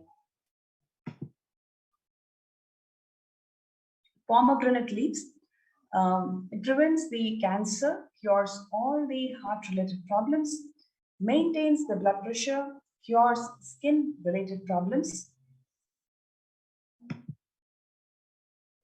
Next, we have Agatti leaves. Agatti leaves helps you to remove the germs from the system, stops the running nose, heals wounds, reduces body heat, increases hair growth, removes long-time cough, and removes the skin diseases.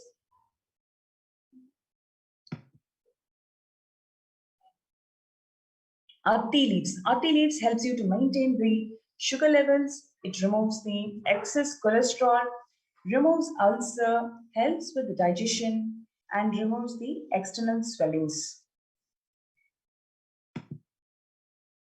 Ginger, it helps with vomiting, removes headaches, prevents cancer, removes nauseous sensations, helps with digestion, and increases your hair growth. Next, we have Amla leaves. Amla helps with the digestion and it removes the vata, excess vata in your system. So what we saw now is a amazing herbal drink that has been prepared in-house in Adi Kailasa Nithyananda Paramashivam, to especially to the COVID Care Protection Center. People who have joined there, we provide these herbal drinks, especially with the herbs that are grown in the sacred energy field. And needless to say, the Supreme Pontiff of Hinduism, Jagadguru Mahasanidhanam, His Divine Holiness Swamiji has been time and again sharing the significance, revealing the significance of the homegrown herbs of Adi Kailasa, especially the Kiranalli, Ponnanganni, and other herbs, which when prepared and grown in Adi Kailasa has multiple healing effects. So these herbal drinks are all made with these herbs and has been provided to the COVID Care Protection Centers, and number of people got healed. It is not just helping them with the COVID care protection, but also holistically improving their health. So a number of people, number of participants who have come with enormous amount of health issues, they are experiencing recoveries. They are seeing how their whole system is being beautifully evolving, how their whole immune system is improving, how their muscle and nervous system is improving. There are a number of testimonials we have, and today we're going to have two people who's going to come to the show and share their experiences.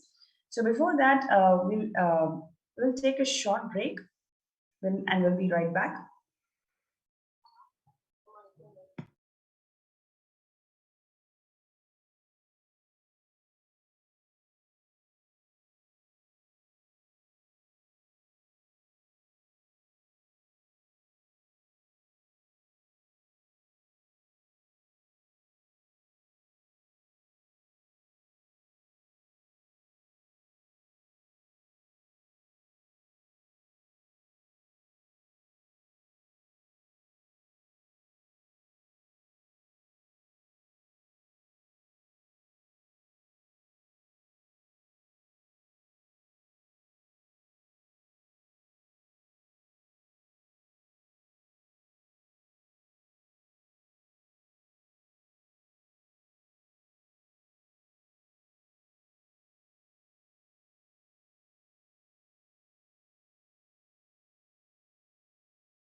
Yes, in next, we're going to see how this kshetra that Devi Parashakti has revealed as one of the places where anybody, whoever wants to feel protected from this ongoing pandemic, if you come and reside in Adi Kailasa, you'll be healed. So now we're going to see all the efforts that the Supreme Pontiff of Hinduism, Jagadguru Mahasannidhanam, His Divine Holiness Swamiji has made right from 2003 till now. Every single stone that he made, that he put together to make this kshetra happen, what is the work involved and how this Adi Kailasa Nithyananda Paramashivam was built by the Supreme Pontiff of Hinduism. We're going to see a short video and then we're going to continue with people who are part of the COVID Care Protection Center who's going to join us and share their experiences of being in this COVID Care Protection Center.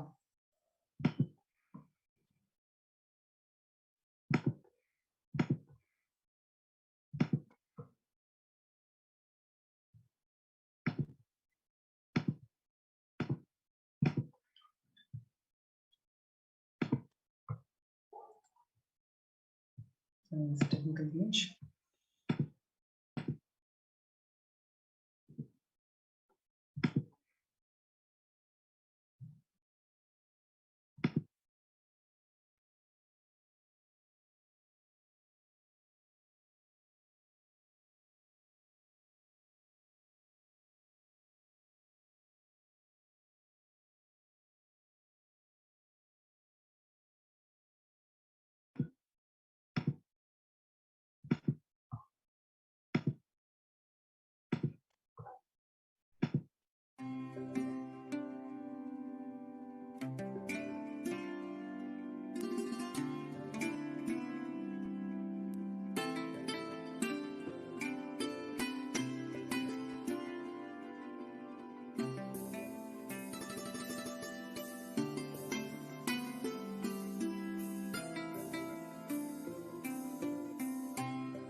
What I mean by the word Kailasa, listen intensely.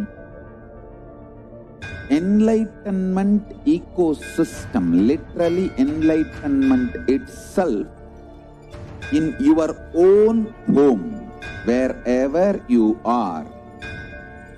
If you cannot come to Kailasa, it's okay. Kailasa can come to you.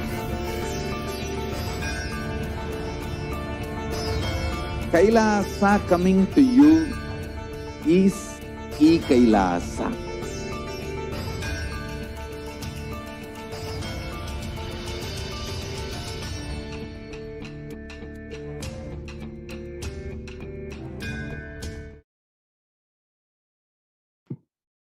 Welcome back. So we have Srinidhi Avimuktananda from Mumbai, who is one of the COVID Care Protection Center participants, and Adi Kailasa, who's here with us, joining us today to share his experiences of how his last month and a half has been. So what are his experiences? And he's come here with his family. So welcome, Nithyananda Maya.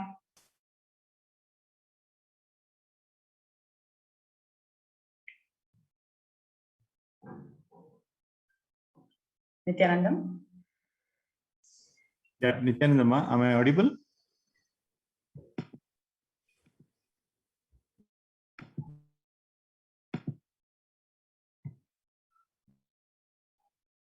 Avimuktaya, Nithyanandam?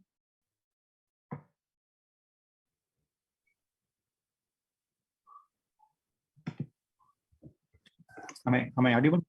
Yes, please go ahead. Yes, ma'am, please, yes. Yeah, can you, your voice was breaking. Can you repeat your question? So I was just welcoming you to the show. It's been 1 month and a half almost, you joining us with your family. How has been your experiences being part of Adi Kailasa Nithyananda Paramashivam COVID Care Protection Center? Yeah, thank you so much for inviting me, ma'am. Thank you, Swamiji. Thank you, Swamiji, for giving this great opportunity. Yeah, so I'm Srinidhi Avimuktananda. I'm from Mumbai. I'm here for last 1.5 month. Approximately around 45 to 50 days in COVID Protection Care Center. So when Swamiji announced, it was very clear in my mind. Because the way the things, the disease was spreading and the news were coming, and last 1 year the kind of a vatavarana we were living was literally horribilistic thing, and statistics was carrying. Apart from statistics, the reality really was in a dark, and still it's in dark. As Swamiji said, media is absolutely lying. And we know it, but when we come to know the reality, I was thinking that at least, it's only 5 times media is lying, 10 times it's lying. It's not that it's 200, 300 times media is lying. That's what we come to know when we just start seeking the reality. Do you still feel Mumbai, especially, it's still worst affected with COVID, because media starts as being completely different? I mean, India is like coming. Yeah, so I'll tell you the reality. Like 2 incidents, and I was just talking to my peers in Mumbai. I came to know that one is still, if it would have been sorted out, okay, if it would have been reduced down, or if it would have been in control, surely they would have started the train services in Mumbai. Last 1.5 years, the train services not at all start for the public. Maybe they've kept it for only the essential, services, and for a very few government employees, for very, very basic commodity, they kept it open. That's a very clear indication that it is not in control. Yes. Okay. And second point is just for the pressures. Of course, there are some lobbies from economically, they just start giving us a pressure. So the malls have been open. I understood, I heard that, just for one week, the mall was open. Then after that, it got just started. So the government is playing the game of, just playing it around, like, Okay, just listening some medias, and one day chief minister come and say, no, we have to take care of the economy, and we will just surely open it. Then, but in practical, they will have all the controls in the specific Not zone. thought through. Yeah, so it is. So one side you will find a report that yes, it's all under control. It's all under control. But the reality you will find, but in all the operations in the ground level, it will be under control. So it's just very clear indication that it is not in a control. But we know it. We generally we assume that it is a 5 times. Okay, if they say 100 people died, we know that it's maybe a 500, but we never expect it is 5,000. So the second, I was talking to one of our devotee from one of the Belgaum area. He was just saying that Belgaum medical report is talking about 2 deaths, but he has given me a calculation. There are 4 crematorium, all are full. When his father passed away, he has to wait for 1.5 to 2 days to get the that last death rituals to happen. He has to wait for 1.5 to 2 days. So he's saying very, very simply, when they talk about 4 crematorium and at a given point of time 4 into 5, all the calculation, he says simply it will reach 500, which I'm finding it very hard to digest. When media are talking about 2 and he's talking about 500, don't take 500. Even if it's 200, even if it is 100, it's a shocking news. Okay, once it's not a metro city, it's a, you can call it as a B grade or C type of city. So even not in metro, even this kind of B type, C type city, things are happening. One thing is, it's not directly related with the COVID, probably the COVID allied, or they call it as COVID related or COVID substitute or subsided diseases that they are talking about, maybe a lung and other things. So the elderly people who can't, have some BPs and diabetes, and even last wave we saw some 40 plus people have been affected. Now in COVID third wave, we are getting a news that it's going to have a big impact for kids and particularly the very, very younger kids is going to. So the reality is, stark reality is, media is lying. And the important is, so when Swamiji announced, we know that, okay. Now, so even when we are traveling, we used to travel with a lot of covers, people started advising, some of the doctors advising for a 1 cover and multi cover and all. Okay, so and sanitizer. So sanitizers becomes part of our life. So wherever we go to mall, you will be welcomed with the sanitizers. When you come out of it, you will be welcomed with sanitizers. So sanitizers, without, over the period of time, I thought it's become like our, aftershave lotions. We got it, we started liking it rather. So that was one of the scary thing. So like after, it was an important decision for me, because I have 72 plus. My mother is there, so she's patient. So when Swamiji announced, it was very clear. I just took a jump, and of course, I've not informed anyone in our family also. They said, just I'm going. Of course, that's the way we decide everything for Adi Kailash. And it's not that we decide, and it's finally Swamiji welcome. Yeah. So then it came. So last 1.5 year, I always say that we could be able to breathe very freely. People sometimes wonder what is the meaning of breathing freely in metros. When you live, you understand like what is meaning of freeing, not having cover for last 1.5 months. Of course, at the quarantine, little earlier time, that when we got tested and we were in the quarantine time, we had to do. Now it's completely free environment, and it's a bigger space. Absolutely, you're living with the nature. That is a biggest gift. I mean, this is all the thing we normally take it for granted, but this COVID time, we understand how this sort of things are very, very important. And community living is a second important parameter, I find. Swamiji very nicely, even in yesterday's SATSANG, he said, how many more people you are living with, that much leadership and successful persons you are having. So we tend to live with only maximum 3 people, 4 people. That's where our life is all about. And other relationships are mostly transactionals. Okay, here we are getting an opportunity where we start practicing living with more people, practicing, doing a completion in a bigger way. trying to get complete with somebody, or helping somebody to complete. This just really expanding in a bigger way. So community living, learning, it's an important learning. As an Hindu, we have to learn that. I mean, we somehow we lost the track of living in a community. We become a shell. Of course, there is no joint family, and community living is too far away. We have lost it maybe a few decades or few centuries ago.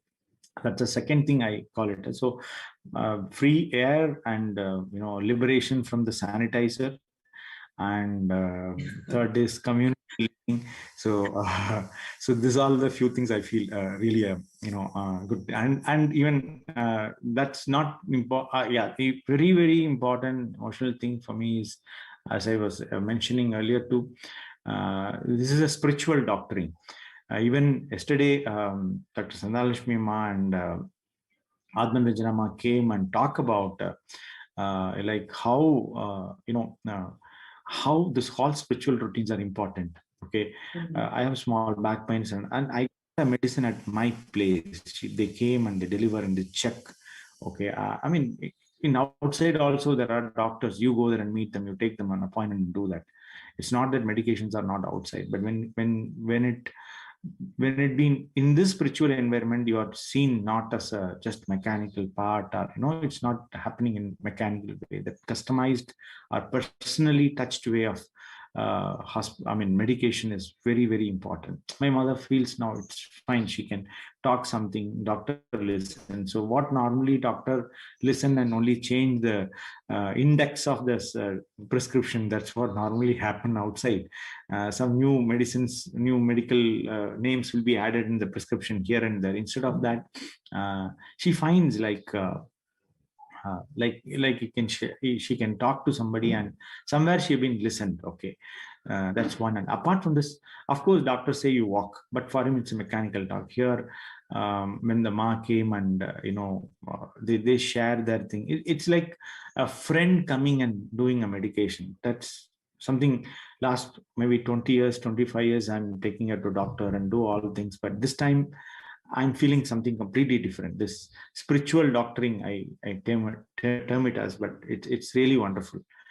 So that's giving me a feeling that what kind of a real medication we need it. I mean, for elders, it's not just matter of prescription works. It's spiritual medication, spiritual healing, and I mean the ecosystem of that is what really matter.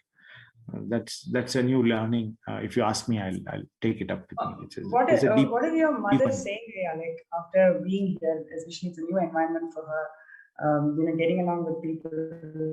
What's her experience, and what is she saying? Exactly. So, one is, first they see at this age, normally they talk about the medication matter most, right? I mean, the life revolves around, what medicines they take, and, how the doctor behaves, that will be the top of mind. Even though they have medication and other things considered, this is the first time I started taking them, on a day-to-day basis, that close monitoring was happening. Okay, so she felt things are in track. Okay, second, food and other things. By default, there is you know that any diabetes patients, half the time they live with an incompletion of food, what to eat, what not to eat, knowingly or unknowingly, their talk and non-talks, non-listening, everything will be on the food. Here, she gets a food herself. Automatically her doing self-diet. She said, okay, this is what I should eat. Okay, this is what I should do. Somewhat more health conscious she's become. Yes. Absolutely. It becomes automatic. It's a self-driven. It's not that. Otherwise, it'll become normally end up in a sweet fight. You eat this, then we also go for compromise. Don't eat full sweet, go for half sweet, and take more medicine. This kind of a stupid compromise, we go outside. Here they come and say, no, I won't touch. Okay, so it defaults. I was wondering, otherwise it'll be a semi-Mahabharata happens with every meal, here it just by default it happens. So that is I mean, this is all very, maybe it's a small thing, but it really matters. It really matters for them. And so for me also it's a new thing. Otherwise, okay, they take medicines have come, they're eating something, that's all. Here I also could able to see what's really happening for them. Small pain. Yeah, Also, that's you'll the be taking classes to kids. So, would you like to share your exactly. experience of how kids are enjoying here in Adi Kailasa? Yeah, yeah. So yeah, so it's I mean that is something two best gift for them. I mean, adults, you have some work from home, these and that. There are some things are there, but when it comes to kids, it is I mean it in outside it is really a big punishment for them. They are going through something called online classes now, which is semi-prison. I mean, anyway, the school itself is a prison for them. So it's online classes are real mockeries and joke. And but today, I mean, if anybody comes and see how the kids are playing around here, it's for me also. We know the kids come and they play around here and there. I mean, in the class they come and enjoy, but when even in the non-class time, the kind of movement the kids are doing is something, we know this all theoretical. Now I'm just seeing how the kids are completely enjoying. Even the parents started seeing the parents used to say she is not speaking. Within just 1 week, the kids started opening up, and the mother got surprised. Oh God, is this much vocabulary my kids knows? Is this the way she talks? For me, surprise, very long back, one kids and come and hug me and just start rolling on me is, it's a very, I used to make an effort to go there and pull a kid and do all dramas. No, here just come. I mean, they consider I'm as one more chair or something like that. Just they come and play around and just hang on to me. And this is a very open, free, secure environment. Whatever the child productions we have to take, we are taking it very seriously. And we saw to that somebody is monitoring the kids very regularly. But in the same control, if it's happened outside, that becomes a burden for it. Here, with all protection, safe protections, we ask them to flower that. So morning time, the kids started coming to puja. They enjoy the spiritual routines, and you will be surprised to know they are some places they are the key pushers, even that for the parents to wake up earlier and bring them to welcome center. So they are in a way indirect inspired for getting their parents into the spiritual routines. So 8 to after puja is over, 8 to 9, 10 they have a class. To tell the syllabus, they are going for a storytelling and they watch Swamiji's satsang. It'll be an amazing fun for them. Okay, so this is the way. And last week we started parenting class also. Swamiji very beautifully says there's nothing to teach to the kids. Only we have to teach. The toughest, phenomena is the parents. So we started talking to our parents also. So there, some of them know Gurukul, and some of them don't know completely. So we just share what we do in Gurukul and what Swamiji is really talking about, a conscious parenting. Okay, I've in this segment little deeper. I can simply vouch. I can go to any roof and I can shout that what Swamiji is really talking about parenting, conscious parenting, is not theoretical. It's absolutely implementable and practical, and it just you can start getting. It's like a pill. You can start getting the results very soon, and you can see that. So that is also we starting to that's created a good positive ambience here. So people started enjoying it because conscious parenting, they know it what Swamiji teaching. Somewhere the gap has to be filled. As a parent dimension, they have to evolve as conscious parent. So automatically, what is a great gift Swamiji is giving us a Gurukul, they will be really understanding. So we are focusing on that how. So it's not about this is an incubation center, you can call it as their experiment center. Currently, what we are going through in CPB for adults, for kids, it's like kind of an experimentally we are growing up and we are getting more aligned with our Adi Kailasa life. So it's really amazing, Ma. In terms of taking care of elders, it's a full ecosystem. kids. It's a conscious sovereignty where the kids can really move towards that, and for elders, and it's a full 360 angle conscious sovereign country, you can say. Of course, it's not a place. Of course, we are a Kailasa, so it's a conscious sovereign place, you can call it as. It's amazing, really. Awesome. So would you like to share anything to Swamiji and thank and what is your gratitude message to Bhagwan for enabling this opportunity? Yeah, thank you so much, Swamiji. We have to keep repeating that. There's no other way. That's what every time I go deeper and deeper when we say, I know it's thank you, but it's not the thank you of the last time. So it just go very deeper. So what she says, it's get into our biomemory and muscle memory and bioenergy. That the clicks every day we got. Yesterday night we were talking about it, and Swamiji came in SATSANG and he says, it just gets settled in our body as part of a life. That's what, of course, and he has a vision for each and every one. So we are getting more cemented with that vision, what he has given, more closely associated with the vision. Otherwise, outside world, you do everything, but the vacuums wins over you more. Here, he wins over you more. I wish him that he only wins over more than the vacuum. That's my prayer to him. Nothing more than that. That's a great thing. Thank you so much. Thank you so much. Kodi pranams for it. Thank you. Thank you so much for joining the show today. It was wonderful listening to your holistic experience, whether as a parent or a son, or as a disciple. What are the different dimensions that you're experiencing, the fulfillment especially. So it's very wonderful to listen to you. Thank you so much for joining the show today and sharing your experiences. So similarly, we welcome all the viewers, whoever wants to feel protected during this ongoing pandemic. You are welcome. You can experience the best environment, best ecosystem that is going to spiritually evolve you in this ongoing pandemic. You will feel completely protected in this environment. So the Supreme Pontiff of Hinduism, Jagadguru Mahasannidhanam, His Divine Holiness Swamiji has opened his homes to one and all for you all to feel protected in this ongoing pandemic.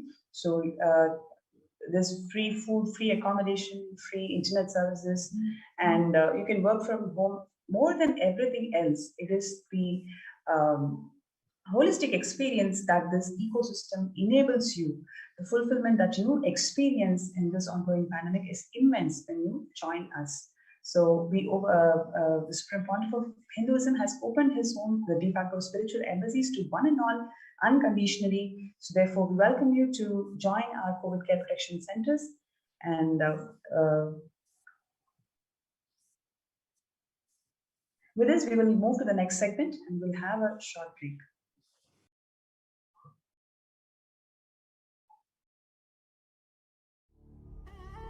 What I mean by the word Kailasa, listen intensely. Enlightenment ecosystem, literally enlightenment itself, in your own home, wherever you are. If you cannot come to Kailasa, it's okay. Kailasa can come to you. Kailasa coming to you is Kailasa.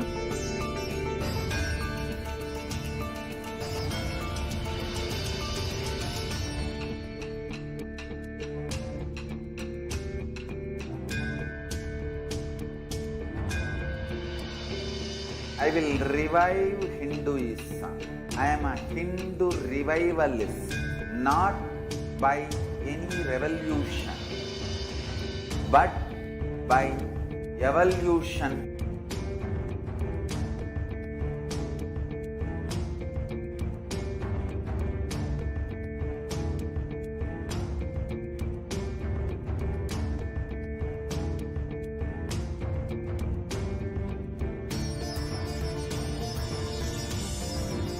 And setting model communities.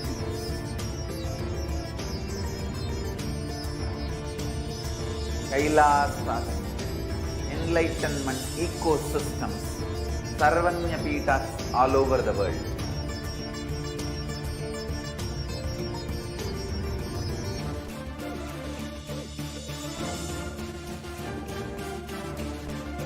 All powerful cognition, knowledge, only when you live, power manifestation and possibilities manifestation happens. It's a fundamental truth.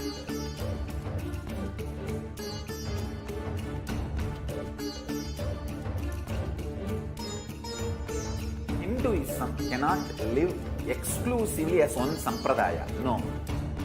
All sampradayas of Hinduism is an ecosystem.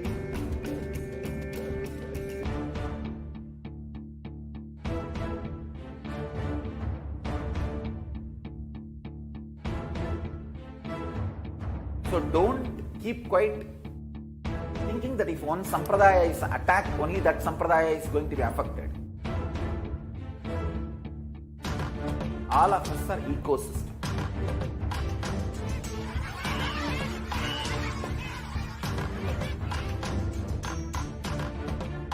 I invite all of you to get involved and enjoy